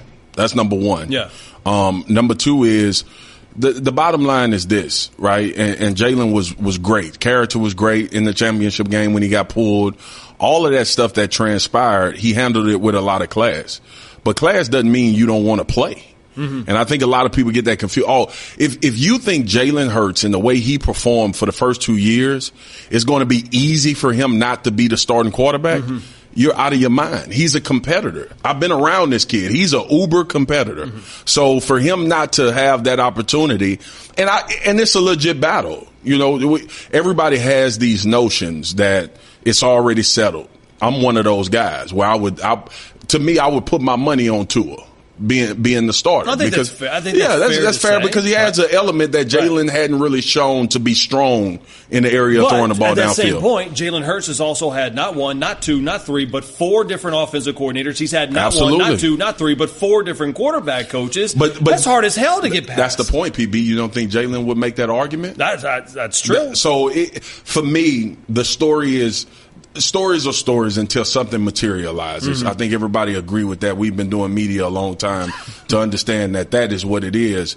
But just from a personal standpoint, these dudes are competitors, man. Like, I wouldn't fault Jalen for transferring to go somewhere. If you know that you can start at probably 95% of the universities in the country. Right now, Jalen Hurts was a starting quarterback. If he, quote-unquote, free agent, he'd start for 100 different schools in D1 football. Yeah, absolutely.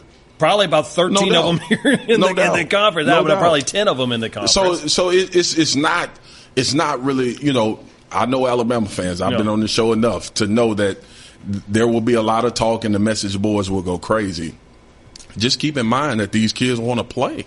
Well, and there's a quote that says "Hungry dogs run faster." Yeah, and I mean you're talking about there's probably this news of quote unquote, hey, I want to play or else I'm going to transfer. It's probably not just to Jalen Hurts. It's a dad is going to say that about whether or not he's an offensive lineman or a defensive lineman. Guess what? That's the reason why Alabama's been so good is because you have 5 stars clawing after 5 stars, and I think that's something that Kirby Smart's starting to build up right now. I think Jimbo Fisher's going to bring that going forward. The competition and the environment that's created around Alabama is why they're so successful.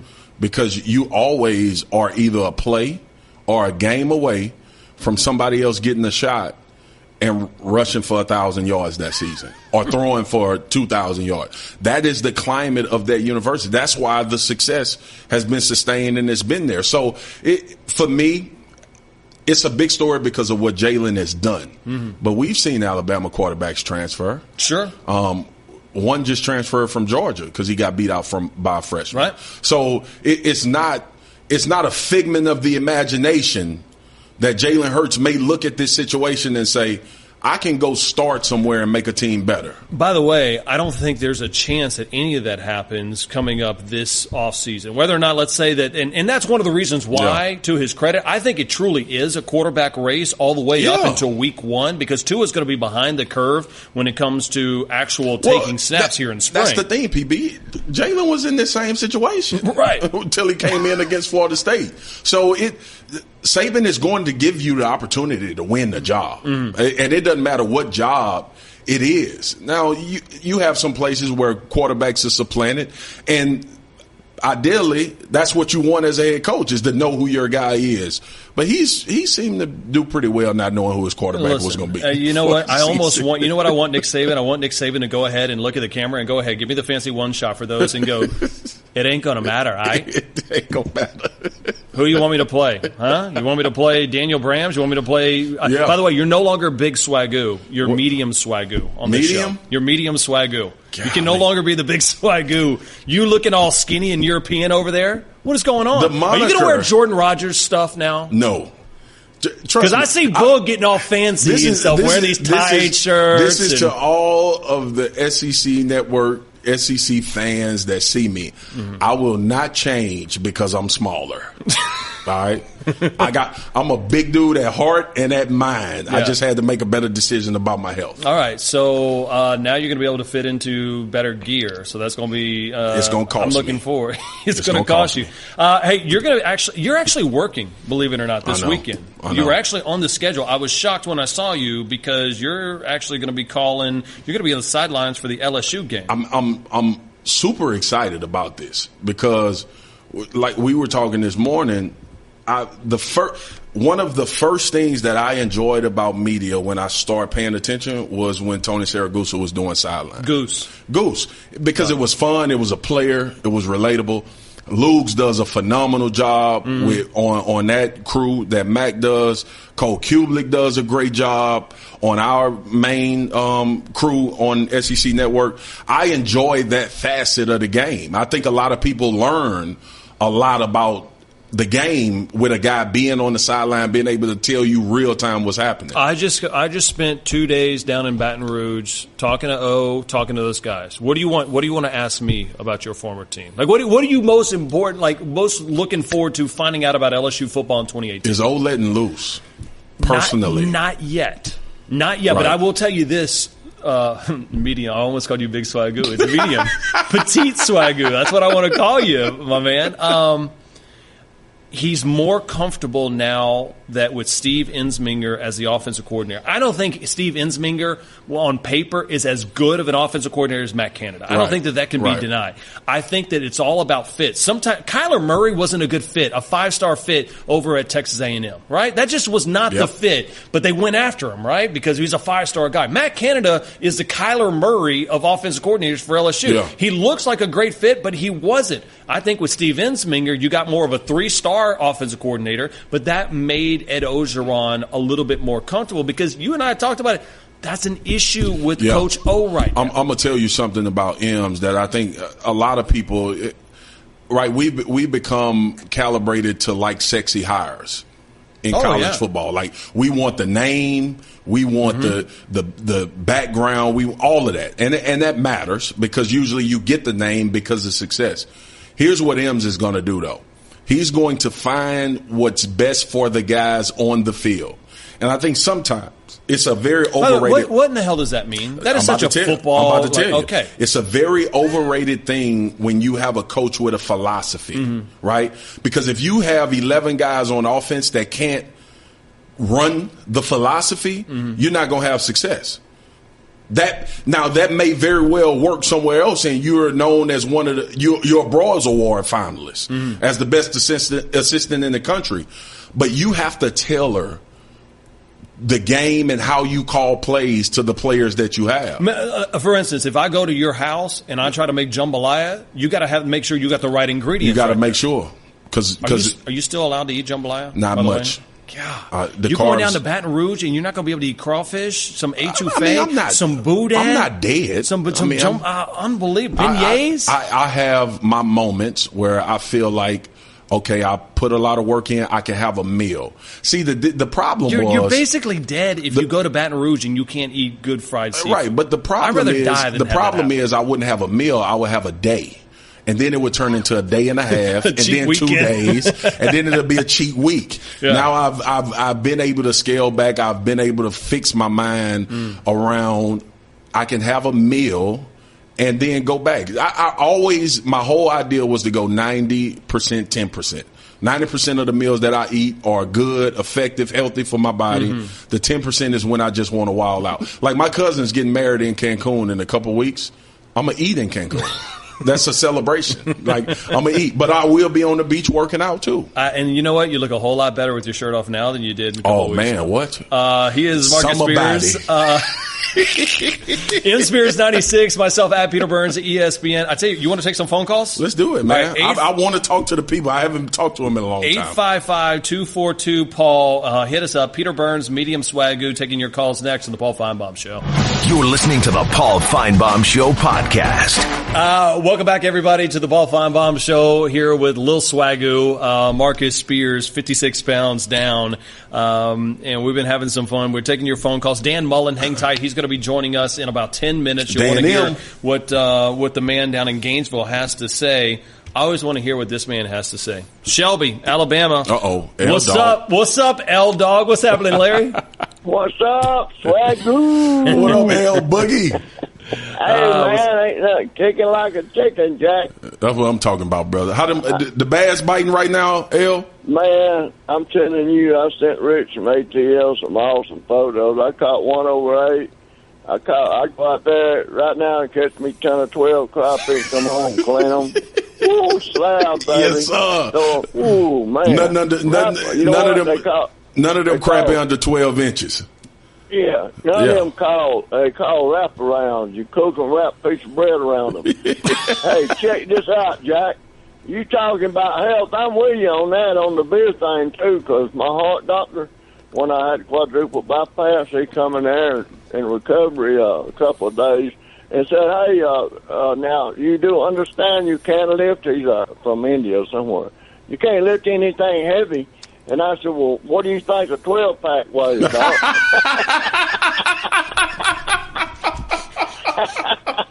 Hey, Larry, knowing you though, Larry, the 12-pack is only heavy for about a good 3 to 4 minutes. And after that, it probably weighs a whole lot less because it's down to an 8-pack or a 6-pack, my friend. Yeah. I found out, though, really, I've cut back on drinking. Dog, I'm going to tell you this, man. If you got any, so this is a story a lot of people don't know. My grandmother, who's 85 right now, we used to go collect cans. We used to pick up cans off the street because you could make money. Sure. Dog, send me all your cans. I know. I offered them to what's his name, Squirrel. He said he was keeping up with how many beers I drank. Yeah, man. Seems to like. But I got these 3 kids. Any extra help? Hey, I will ship them to you immediately. I'll probably have you 10 or 15 piled up, man, just a little bit. But yeah, Swag, you looking good, baby. I know there's a lot of people wanting to holler at you, and I don't want to hog up. I am like a dog with a bone right now. I don't want nobody to get around it, but I'm going to have to share you, brother. My man, so I appreciate it, brother. Yeah. We love you, and I'll see you at that LSU game. I'll be watching. All right, love you too, brother. Take care, man. There it is. L-Dog, Road Tide. Hey, how about this? Roll Tide, he even said Go Tigers. Yep. Hey, look at you changing the world, I'm getting over it, man. I'm going to say the 2 words. One, it's coming. I think I'm going to say it at some point. I hadn't got over it yet. I can't. It's not going to happen yet? today. Okay, I just wanted to double check. Tuscaloosa. Richard, what's going on with Lil Swagu and Peter Burns? What's happening? Hello, Marcus Spears. How are you? I'm good, Richard. How are you? I'm fine. I've lost a bunch of weight too, and I've done it several times. And I just, as you well know, we who have lost weight, everybody always likes to give us some advice. Yeah, absolutely. All the time, and only when you're losing weight and they're eating barbecue, that they want you to listen to them. They want you to listen. But yeah. I would suggest to you that nothing tastes as good as losing weight.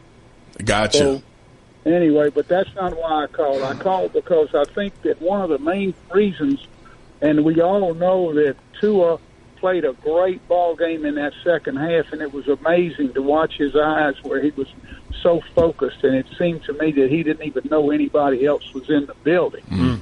But one of the things that made him so effective, in my opinion, is that he had the Kenny Stabler effect, which is he comes in after Georgia has slowed our right-handed running quarterback, and he shows up throwing left-handed. And I just think it just changed the feeling of the whole game. It changed their attitude.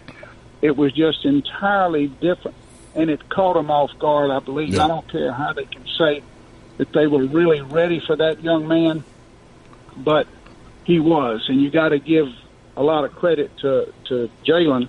And Jalen, if he could throw the ball and somebody could catch it, he'd be our quarterback for sure. Yeah. And he will probably start off as a quarterback, and I think he's earned the right. So, that's just why I think that left-handed effect really, really helped him. And, of course, it didn't hurt that he threw the ball and the guy ran under it and caught it, and it was a beautiful thing to watch. Yeah. Richard, thanks for the phone. Thank you, and I love what you said. The weight loss will probably taste as half as good, or if not better than that, than the actual food itself. Real quick, because we're going to take a quick break for Dan Mullen, but I think it came out to the fact that Georgia defensively didn't expect for Tua to throw the ball so much, right. And all of a sudden when he did, it was like delivering a knockout punch, and all of a sudden you're like, whoa, okay, now they're just rolling. That's why they had success in that second half. It didn't go well for Tua when he first got in, but he settled in, and I think that's the mark of his character and being prepared. Nervous, energy, your first time playing major minutes in the national championship doesn't get any bigger.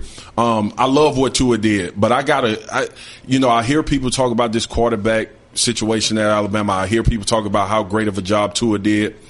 I paid attention to that defense in the second half. Sure. And it was something phenomenal to watch with that front seven and how they start stifling Georgia in the run game. And I know for a fact that was as much to do with the ability to win that game as much as Tua coming in and being able to throw the pass. But look, it will be a quarterback battle. And I think Tua that's a good thing. That's a good thing. So people need to stop and shut up about it being, there's a controversy. There's not a controversy. It really happens more often than not. Well, that two quarterbacks battle for a position. It's shocking, right? Yeah. That happens. Follow on Twitter at mspears96, myself at Peter Burns, ESPN. Quick commercial break. The head coach of the Florida Gators, Dan Mullen, just how we always thought a couple years ago we'd say that, right, Swagu? Right. He's going to join us next on the Paul Finebaum Show.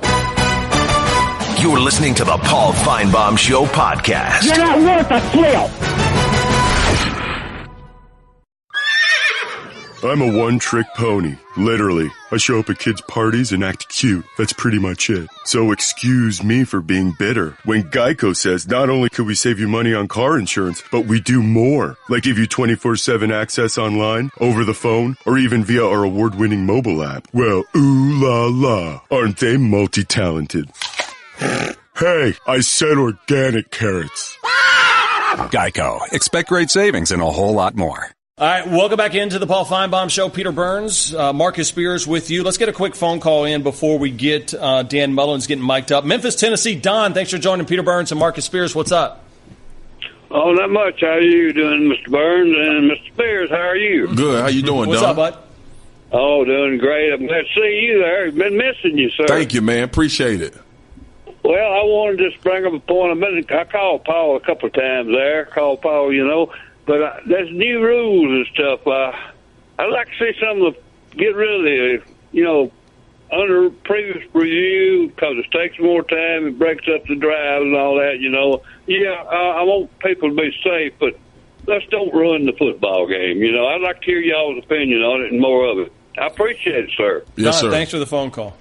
I think it's hard to return back away from the replay, because the replay has definitely corrected some things that would have been major moments in games. Mm-hmm. I agree with him. I think it takes some of the momentum away from teams when it's a long, drawn out review. But with that being said, you want to get it right, because here's the deal. Every fan is opposed to it until it happens to them. Right, exactly. If it happens to you, all of a sudden you're like, no, bring it back. Yeah. That's all we want. There's been a lot of there's been a lot of different changes in those rules that are coming out, and it always changes. A man that has changed locations from Starkville out to Gainesville. Listen, all you had to do was you just put 5 new letters in front of your name where you live at, Dan Mullen. Coach, when you look at these changes on the rules, let's start with that. The new kickoff rule, what did you think when that came down not too long ago? I don't know. They're trying. I think one of the things that, having been on several committees working with the NCAA in the past, everyone tries different ideas. And, one of the thoughts is the kickoff is a dangerous play. How do you potentially limit the dangers within the kickoff play without taking away the excitement and also the strategy of the game? You could sit there and say, okay, the receiving team could just have the option, instead of kicking off, just to take the ball on the 25 as a touchback, take away surprise onside kicks. You take away the opportunity to do some of those other things. So, there's a lot that goes into it, and I think they're just trying some way to create a rule to help safety within the game.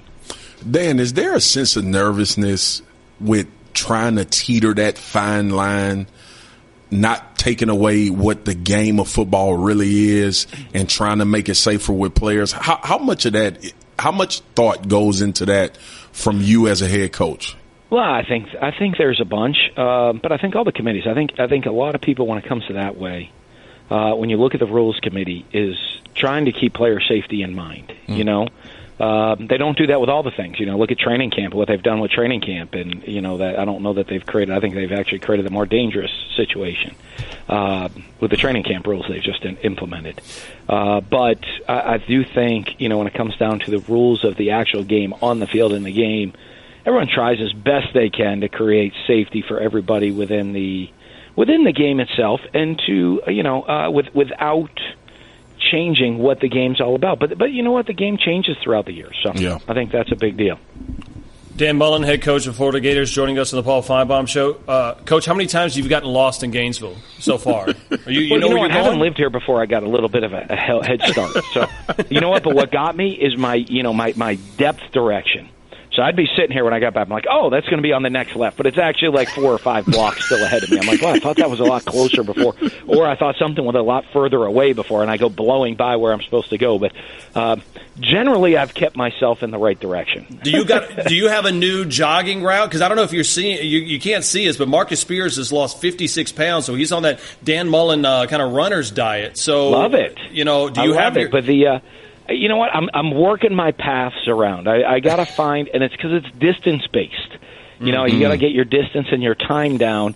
But I am a creature of habit. I actually did a new one this morning, so I took a right instead of a left, and that's a major deal for me. You know what I mean? You guys, a creature of habit, you start running this path, and it actually extended the run a little bit. Now the spring ball's over, and I'm trying to find my direct path, and I ended up going about closer to 5.5 miles instead of what I've been doing at about 4 3/4. So that might be a new path for me. Coach, do you have a security detail that runs with you?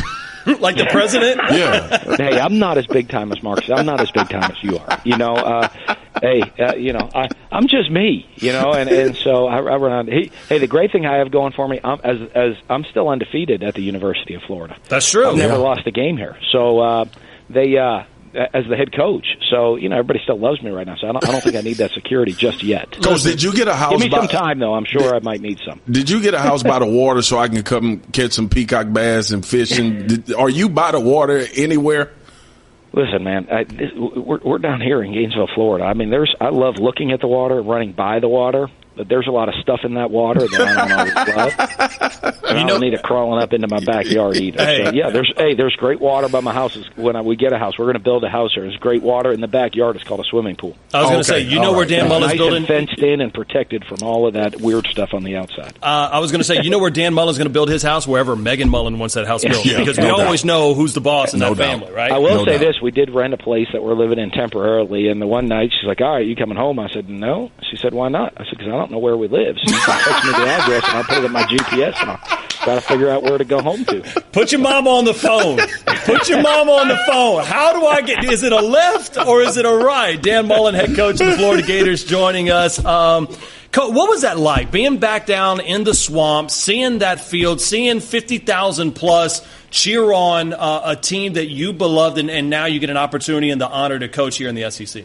You know what? It was unbelievable. I had such great memories here, having won 2 national championships in the 4 years that we were here before. Great people, great friends, great memories. And to come back, and be out there and see the excitement, to see the fan base. And to be honest with you, I got asked, I've done a lot of different speaking tours, and everyone's like, what game are you most looking forward to? And I know it's going to sound weird, but I told them, and honestly, is the Charleston Southern, that first game. The opportunity where you're going to run out of the tunnel, and you're running out of the tunnel as the head coach of the Florida Gators is going to be an unbelievable lifelong memory for me. Coach, you make the change from Mississippi State. How long does it take? I don't know if people value this enough, but you step foot in Gainesville, you take over as head coach. How important and how quickly do you try to get that trust factor built with your players? Well, I think it's huge. It's the most important thing that you have. In the first team meeting, the first thing I said to him was, hey, I want you to know something. I chose you. You didn't choose me. I didn't. Obviously, some of the guys that had just signed and some of our, but it was even before recruiting, the very first team meeting. I walked into the room and nobody signed. Nobody at the school had signed to play for me. They signed to play for the University of Florida, but not for me in my program. And I said, but I'll share this with you. I said, one, I will earn your trust and respect, but I can also guarantee you that you will earn my trust and respect as well before you ever step foot on that field. And and from that day forward, I've seen really no resistance, and that's been the biggest surprise not surprise, but probably the best thing that going for me is that there hasn't been. I mean, guys, we have a lot of work to do. Whether it's in our in every aspect of the program. Our football knowledge, our football skill set, learning the offense, learning the defensive scheme, our conditioning, our strength, our discipline structure, our accountability, everything. There's a lot of growing that still needs to occur. And especially to me, the biggest one is how hard we play. If you watch my teams play, we're going to play hard. I want to be physical, and we're going to play hard. We might not be the biggest, fastest, anything, but we will play hard and we will play physical for 60 minutes. And that adjustment, those guys, there hasn't been resistance. There's a long way to go in learning how to play up to the standard that I expect our team to play with. But our guys have tried as hard as they can to believe in the program and do what's asked of them. And when you don't have that resistance, you have the opportunity to succeed much faster. Dan Mullen, head coach of the Florida Gators, joining us. Coach, this is the one that I really wanted to ask, and I've been waiting to get enough courage to ask you about it. But you decided to team up with Judd Davis, a former place kicker, for the Chick-fil-A Peach Bowl Challenge. The big golf tournament, it's a huge one. Did you have tryouts for this? Because you can't go out there and embarrass yourself against Kirby, against all the Nick Saban, who's got Mark Ingram. There's some players in this tournament. Okay, it is a big deal. He said okay. And I've had guys come up and say, I'm not sure. One, obviously I checked with the HBC first to go upstairs, but he's playing on another team in it. He's on a Legends team. And I think he's playing with Coach Stoops. So, Coach Spurrier is going to play in his Legends group. So I wanted to make sure that was set. And, I did some scouting with him. I did some asking around. People spoke highly of Judd. I've talked to Judd. Judd's trying to get me out for some practice rounds. I don't know, to try to either impress me or to, maybe kind of quiet my expectations. And I've told him, I said, we've got spring going, I have this. You just got to be ready to go perform because it is a big event. We expect to win. I'm not sure. I haven't seen all the entries, but I know if he's there, Fred McCrary is going to be talking trash to me because he's been my partner for many years. But I did tell Judd, I said there's a lot to live up to and a lot of expectation. I'd hate, to have to fire you mid-round or go to a bullpen mid-round and get somebody to fly in to fill in for the second half or something of that nature.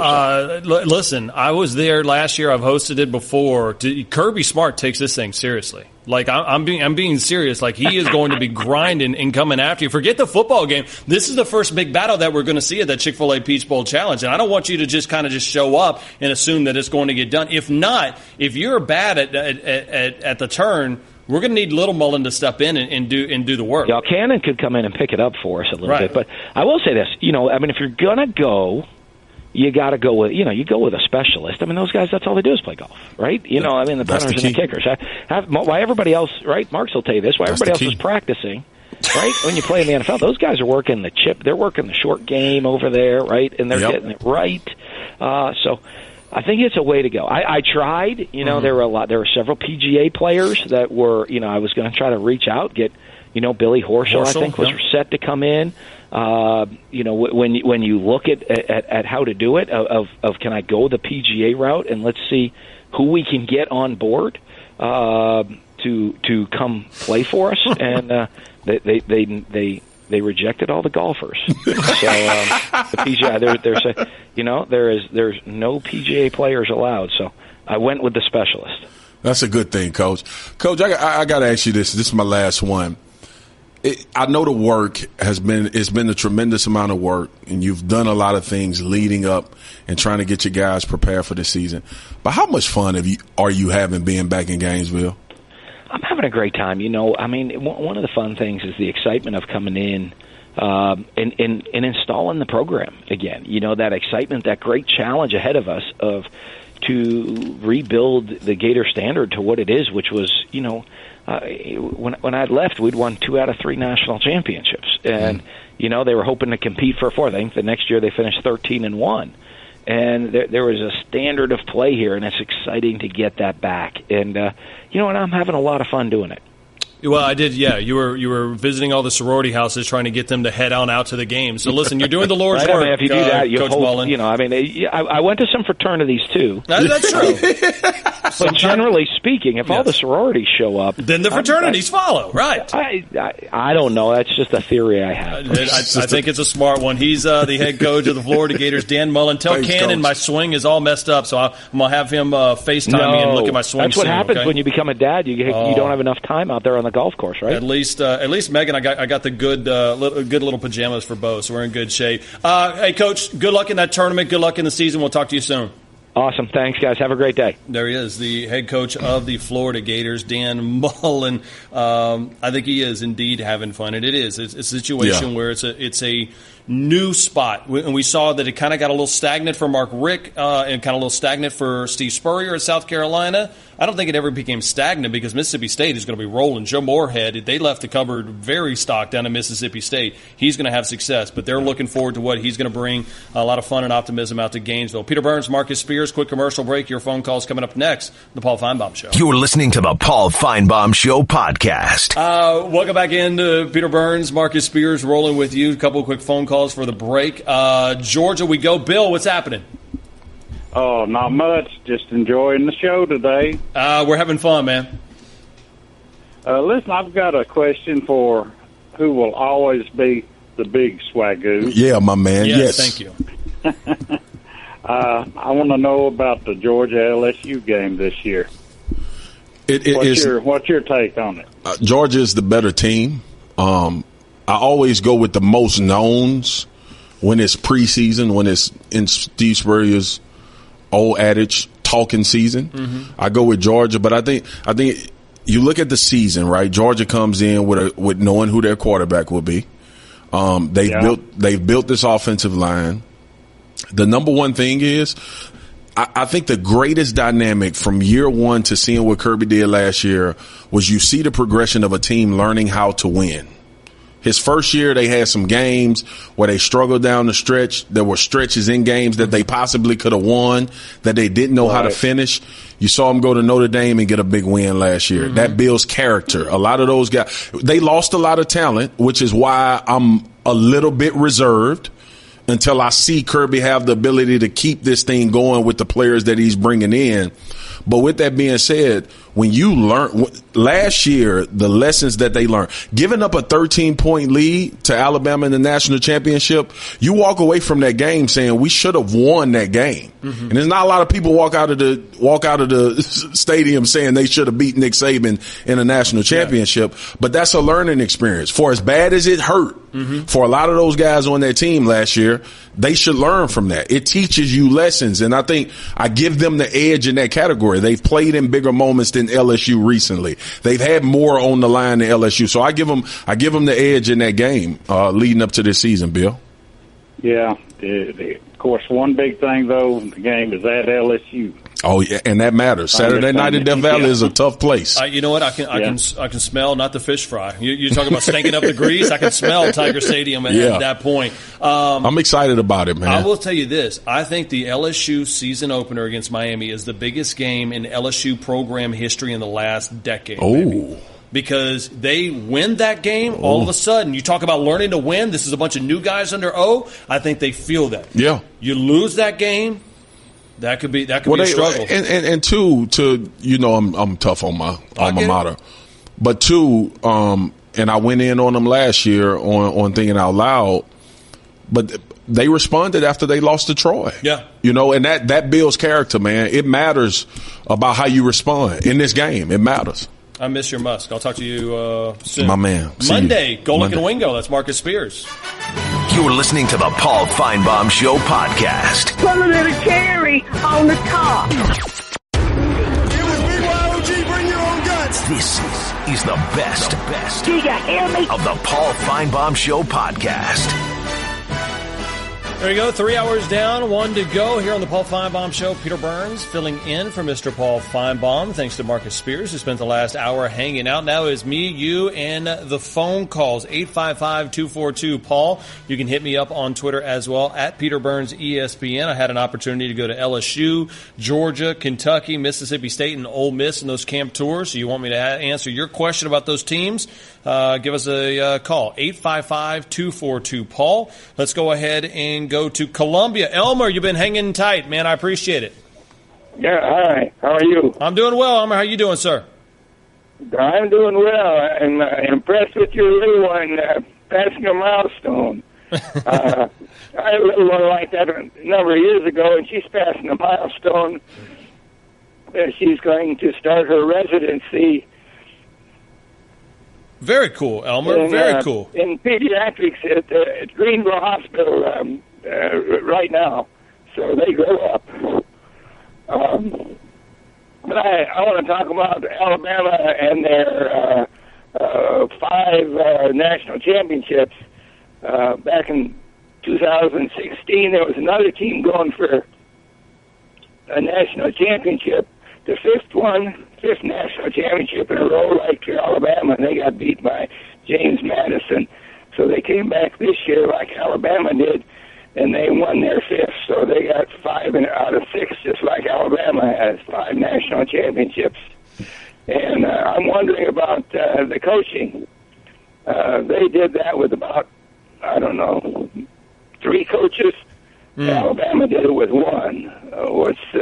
What's the difference going there, I wonder? I mean, listen, Elmer, I would lie to you if I told you exactly what I knew what the difference is. I know when you spin it forward and you start talking about what Alabama football is going to be, the game has completely changed from the days now that when you add the 10th assistant coach and what that means for Alabama football. Again, not only does Alabama have 10 coaches now, just like everybody in college football, are the teams that can afford it, they also have guys that are offensive analysts like Butch Jones. Listen, I know a lot of people didn't like the Butch Jones thing, and they're like, oh, it's so weird to see Butch Jones. This was a win-win for both of these guys. Butch Jones was able to go ahead and be an offensive analyst or kind of a non-coach role at Alabama. He gets to rehab his image a little bit. And oh, by the way, if Butch Jones gives Nick Saban 1 or 2 ideas the entire year, it was worth whatever $50,000 or whatnot that he was going to pay him to be able to do that. So, obviously coaching ends up being a huge part of that going forward. Let's head to Shreveport, Louisiana. Nick, thanks for joining Peter Burns in for Paul Finebaum. What's up, Nick?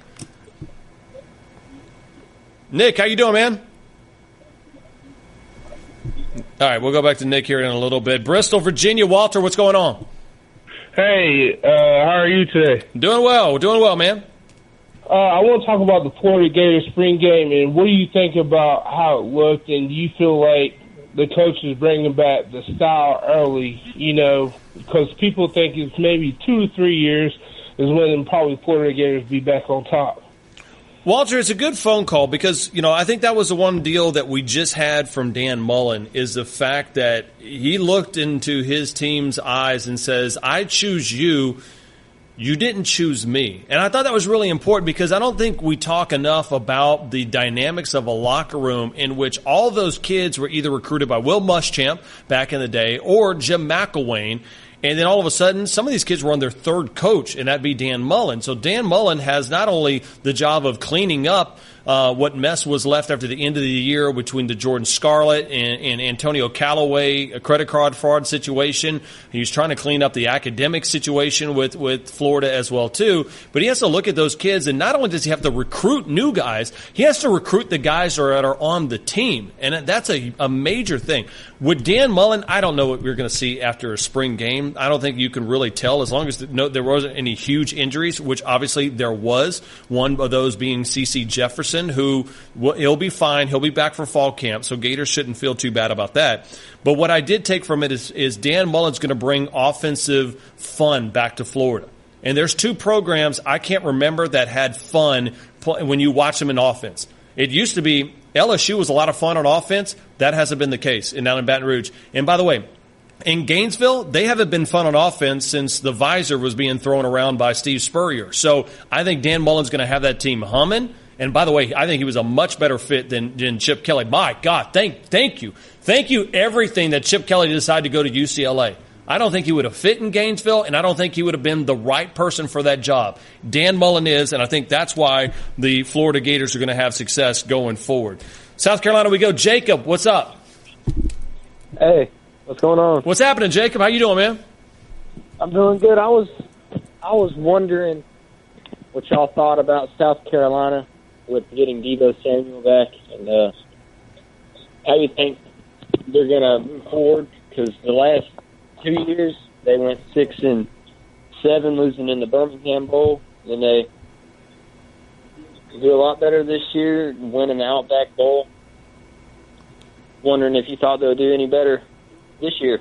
Jacob, I think that this will be Will Muschamp's most talented squad. I don't think there's a doubt, because this is the first year that we're getting an opportunity to see Will Muschamp's dudes. I just talked about Dan Mullen, the guys that he's talking to on his team.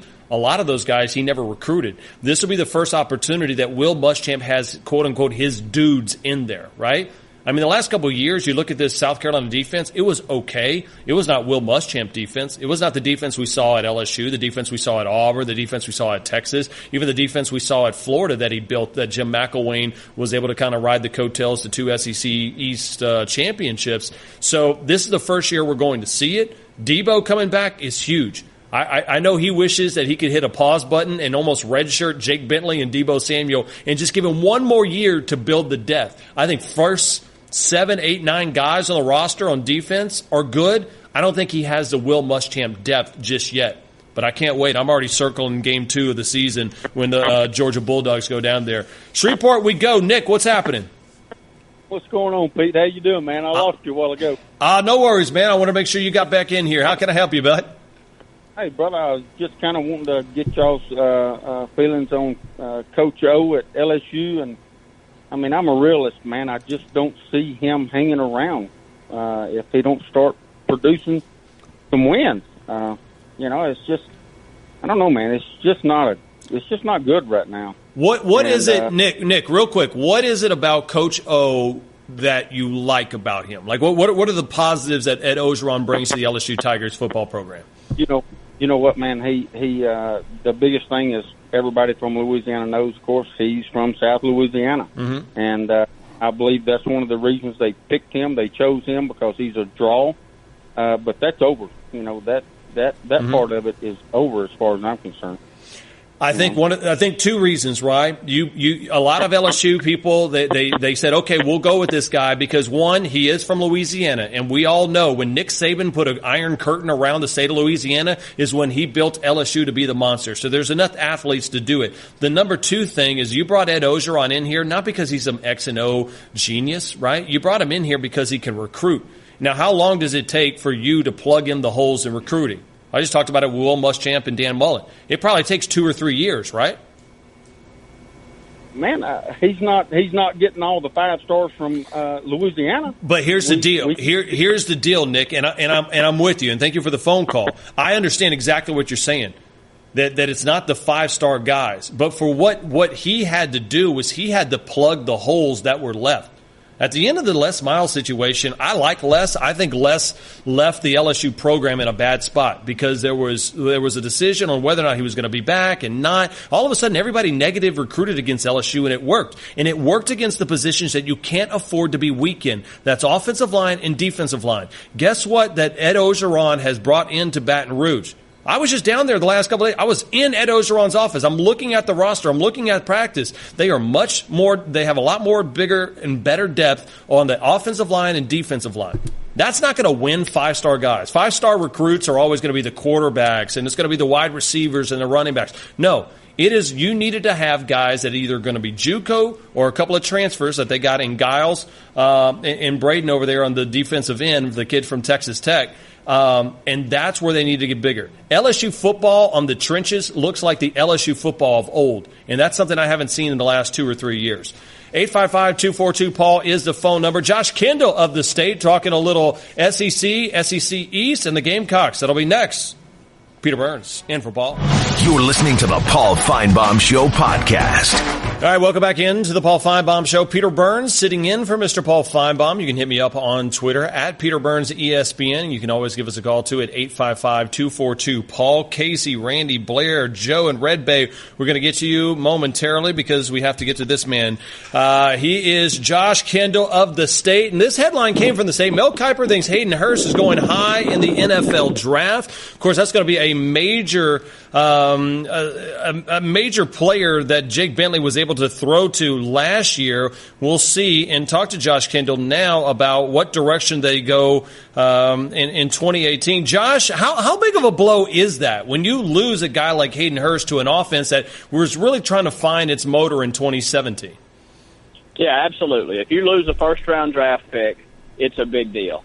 And especially, like you say, because South Carolina can't afford to take a single step backward offensively. Mm-hmm. So the problem is, as it often is when you're trying to replace a guy of that talent, they've got one guy who has proven he can block like Hurst. And they got another guy who has proven that he might be able to be the pass-catching threat that Hayden was. They don't have anybody who's proven they can do both from one roster position. So they've got to find that guy. Or they've just got to throw every pass to Deebo Samuel. We'll see how that goes. I was going to say, last year, every time Deebo Samuel actually touched the ball, it worked out pretty well for him. I mean, he was kind of like a dark horse Heisman Trophy guy until, of course, he suffered the injury. You expect him to be 100% by the time that the Gamecocks take the field against, Coastal Carolina in their opener? I do. I think he was 100% by the time spring practice ended. But you couldn't tell. Will Muschamp had him wrapped in a giant bubble, and ran around behind him fussing at anybody who came within 10 yards of him, because I think he understands how critical having that guy on the field this fall is. And his offense, the narrative on Will Muschamp, and it's well earned, is that his teams do everything really well except offense, which they do really poorly. And they've done it fairly poorly his first 2 years at South Carolina. They've got to get that turned around. If they're going to, number one needs to be on the field. Last time we saw that, and one of the reasons why people will say, hey, it wasn't the right fit, was with Kurt Roper. He was the offensive coordinator. Now there's a change. How much is the philosophy of Gamecock football going to switch up this season? Well, philosophically, I think they're finally going to go fast. You can rewind the tape, go back 2 years, 3 years, whatever it is now, and listen to Will Muschamp when he was hired, and he stood at the podium. He said, we want to go fast offensively. Well, in the 2 years since then, they've gone just about as slow as anybody else. Now, the reasons for that are just about as slow as anybody in the country, I should say. The reasons for that are varied, but I think that they have finally committed to okay. And that is against Will's DNA. He is ground and pound. Your defense, your offense has to protect your defense, et cetera, et cetera. But I think, necessity is the mother of invention. Desperation is the mother of a fast-paced offense for Will Muschamp. He knows, I think, he has no choice. He told Brian McClendon, you got to go fast, you got to go fast, you got to go fast. And they'll go fast. Now, fast looks great when it's working. Fast looks really bad when you're putting 3 and outs together. Well, I was going to say, yeah. I mean, everybody wants to go fast, and all of a sudden the defense is like, "What? We're up again?" And And do you feel on the other side though? Do you feel like Muschamp has his quote dudes on defense? Because we've known him to be Coach Boom. He's known him to be unbelievable defenses. Josh Kendall, does he have his guys that are ready to play SEC football on the defensive side? According to him, he doesn't have them at safety. He said this spring he only had one safety he felt like was ready to play championship football, that being Stephen Montag, a guy who they frankly got off of the recruiting extras pile long after he got here. I mean, he was kind of a leftover guy, but he's become a really good player for them. So they are not happy with what they've got at safety. Part of that is Will Muschamp is the safeties coach, so he's always going to harp on that guy. But they need starters there, and they need depth there. They got a couple of dudes. They got T.J. Brunson as a middle linebacker. Everybody will know who he is by the end of the year. Javon Kinlaw, defensive tackle. Everybody will know who he is if they don't already. And they got a very good defensive end in D.J. Wanham. So those are the Muschamp type dudes that you're talking about. And I think everybody believes that with Muschamp and Travaris Robinson, the defense will be fine. Well, and I think the last couple of years he didn't have those guys, but he was sharp enough as a defensive mind to go ahead and kind of camouflage his inefficiencies and the deficiencies that they had and made them good. Last thing for you here, Jake Bentley. I want to say it was an average year for Jake as far as the expectations that I had for him, and of course that happens when you lose Deebo Samuel. What is the one thing that makes you think he could take that next step going forward? Well, I think Deebo Samuel is part of it. I think another year of maturation is part of it. I think that Dan Werner will probably help him some. And I thought he had a pretty good year last year. I think expectations was the key word. He had a pretty good year as a true freshman, so everybody thought he's going to take a giant step and going to have a great year. And he didn't. He missed some throws high. The running game went nowhere. There were a lot of factors into that. I think that he is a professional quarterback in the future, in some form or fashion. I think that he understands the position extremely well. I think going fast will help him because his intelligence will help him because he knows the offense in and out. He studies the game. He's one of these diligent sort of gym rat guys. So going fast suits him well because he can take more advantage of that intelligence and knowledge of the offense. And I'm not saying he's going to have a 3,500-yard year, but I think he's going to be, a top third of the SEC quarterback and potentially could be a guy that you're scratching your chin at the end of the year and saying, is he my first-team All-SEC guy? I think that's possible. And if that's the case, going up against week 2 of the season, a super fast team going up against the Georgia Bulldogs at home that aren't going to have Lorenzo Carter and Roquan Smith, whoo, boy, that's going to be a good one. Make sure you follow him, Josh, at the State. He's Josh Kendall. We appreciate the time. We'll talk to you soon, bud. Thanks for having me, Peter. There it is, Josh Kendall of the State. More of your phone calls moving forward. We go out to Maine. I always like to get outside of the SEC footprint. Blair, what's happening? Nothing wrong. Nothing. What's going on with you? Hey man, having fun. It's Thursday. What's going on? It's raining here apparently, kind of. It's been nice though. The snow is gone. It's heading towards like other places, which I'm happy. So, hey, my question to you, man, is you can answer this. I can't answer it. Who is going to win the SEC football this year? I want to see Missouri go far, and I also, that's the team I want to see go far. It's Auburn, Missouri. I just want to know who you have to go all the way. I like to see Auburn and Missouri. That's about it. Hey, Ma, let me can we get see some who you have. meatloaf? Ma, the meatloaf! Meatloaf is back. I love that. Give me some meatloaf. Give me some love over there, people. Give me some love with that meatloaf. Oh, I love those guys, man. Every time I call in, that's what they say. The meatloaf. Two guys over there, right? It is. Guys? It is Daniel Brams and our boy John Hayes that are out there and giving the meatloaf I just sounder. call in, and that's what they say. Give me some meatloaf, and every time I call in now, that's what they do. I will tell you this: if you want Missouri and Auburn to go far, Blair, after you eat your meatloaf from We Mom, want it now! We want it now. You're going to see two good quarterbacks. Jared Stidham's going to be coming back off of his little kind of surgery. I think he'll be fine. The thing is, I couldn't believe how much bigger Drew Lock got. And I'm talking physically. He had a great segment we ran for SEC Network with him and Greg McElroy. I remember looking at Drew Lock 2 years ago in Columbia going, this guy is a twig. There's no way he can play SEC football. He proved us all wrong. He was able to light it up. And I just saw the physical stature. He looks like an overall first rounder. And the big thing about if you want Missouri to go and go far this year, it has everything to do with Josh Heupel's no longer there. He's no longer going to be calling the plays. They like to go fast as well. He's down at UCF with the fake national championship that they have over with the Knights. And so now he's going to have Derek Dooley, who's never called plays before in his career. That's the one that I'm curious to see ends up taking the next go. Hey, Ma! The meatloaf! Meatloaf? Okay, we get the meatloaf. Starkville, Bill, what's up? Brother Burns, is it you and me already? Hey, it's all. Let's go. What do you got? You got meatloaf down there? You got fried catfish at Restaurant Tyler or Ben 612? You got to go to that fried catfish po' boy at Obie's. That's the one. That's the secret. Oh, but Peter Burns, to say, you know what? The Clydesdales are already in Starkville. I mean, the city is alive, and I don't know what everybody else is doing for their little spring game weekend, but it's rocking in Stark Vegas. Super Bulldog weekend, right? The girls' basketball team, the girls' basketball team, they're going to have a thing.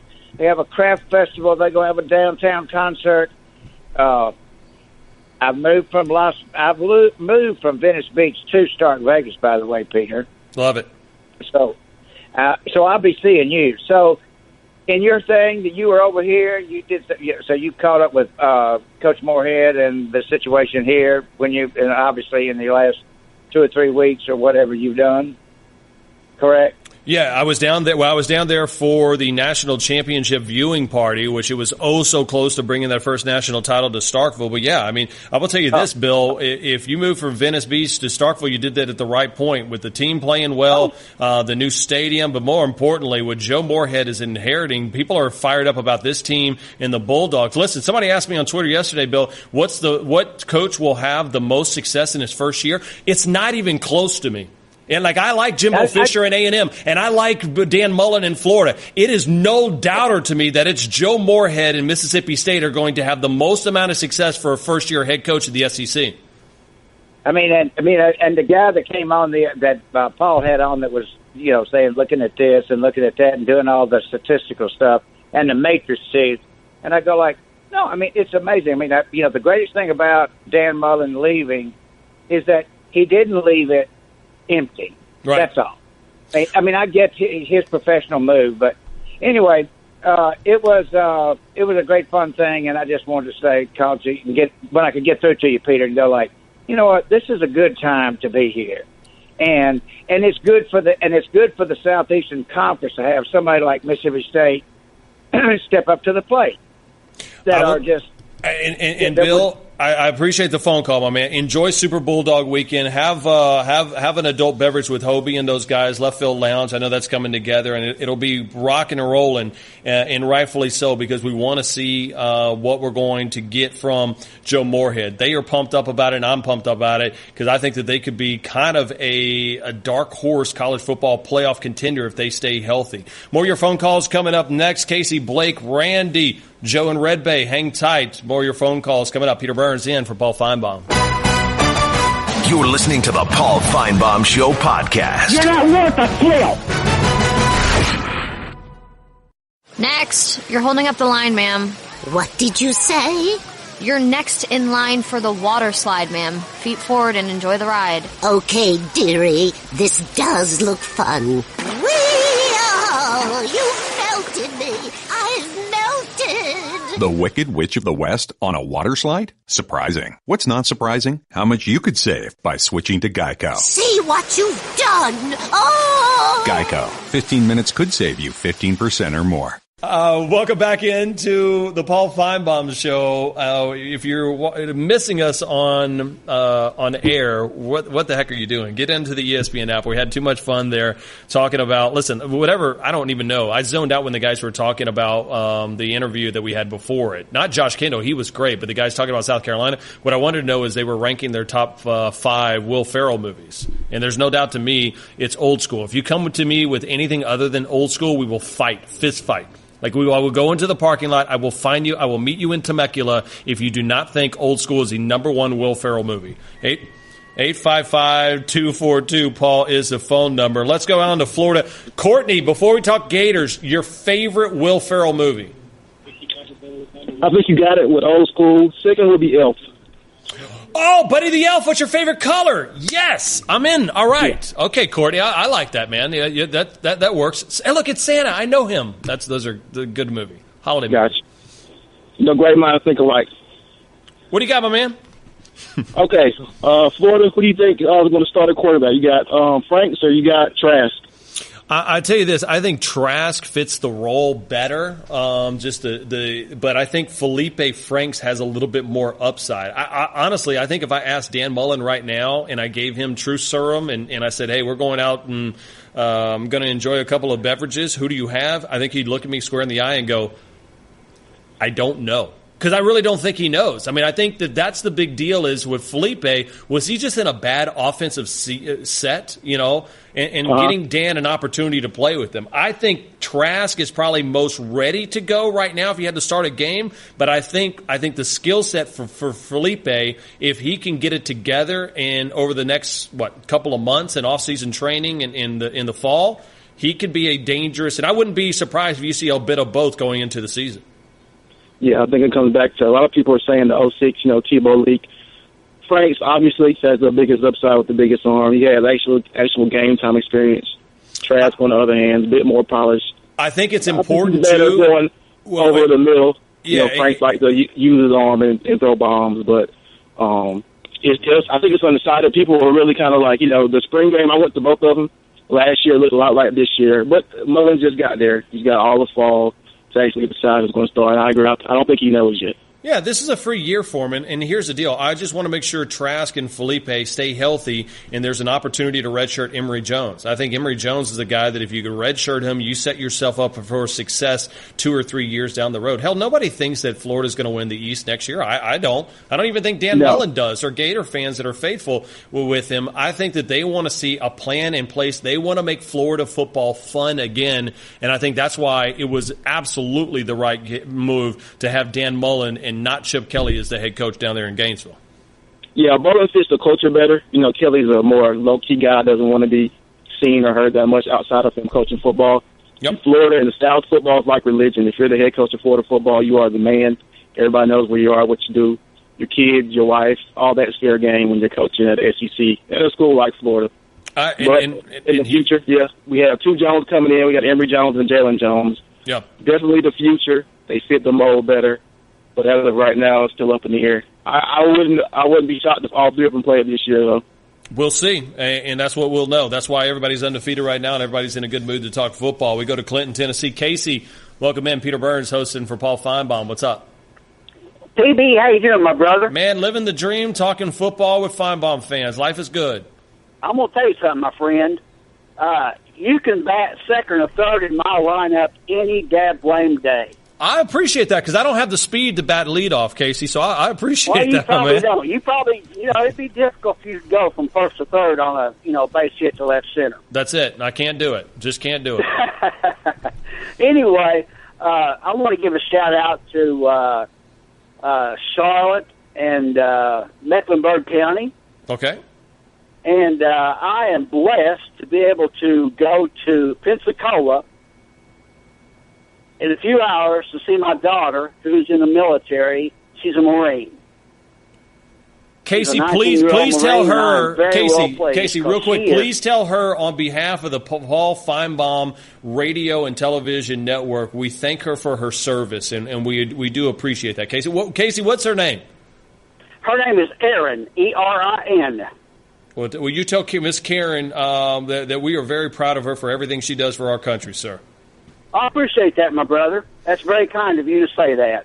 And I'm going to put the over and under on Tennessee wins this year in football at 6.5. Okay. And I will cautiously, optimistically take the over. And what do you think about that? I think that this year it would be nice to see a 7-win season, because I think what's more important for Jeremy Pruitt is the fact that he plugs in the holes. And I'll tell you this, I think he thinks they can get to 7 wins, 8 wins, maybe even 9 if they just get lightning in a bottle. 9's a race now. I get it, Casey. Now, but what I'm saying that traditionally coaches come in and for the first year, they don't like to have a bunch of JUCO players. And the reason why is because they rather have freshmen come in and season them and developing them. And Jeremy Pruitt wouldn't have come in and grabbed some JUCO players for Tennessee if he didn't feel like, hey, we kind of got a shot to be better than everybody thinks. So you're right. I think 9 is way too much. However, this is a situation where if I'm looking at 6 and a hook, I'm taking above that for Jeremy Pruitt. It may just be 7, but that would be good. So at this point, any bowl is a winner. Casey, tell Karen we think and travel safe out to Pensacola. Okay. Thank you, my brother. Thanks for taking my call. Yes, sir. You got it. I like to go to this guy, Red Bay, Alabama. What's happening, my man, Joe? Afternoon, Peter. How you doing this afternoon? I'm doing well, sir. How are you? Well, that's good. I'm doing all right. I'm wanting to talk some football coming up this fall. But there's one thing I would like to talk about. The guy from Mississippi State that was talking about what's happening this weekend. Is there any better game to be at? Mm-hmm. How about the defending national championships 8-day game this Saturday?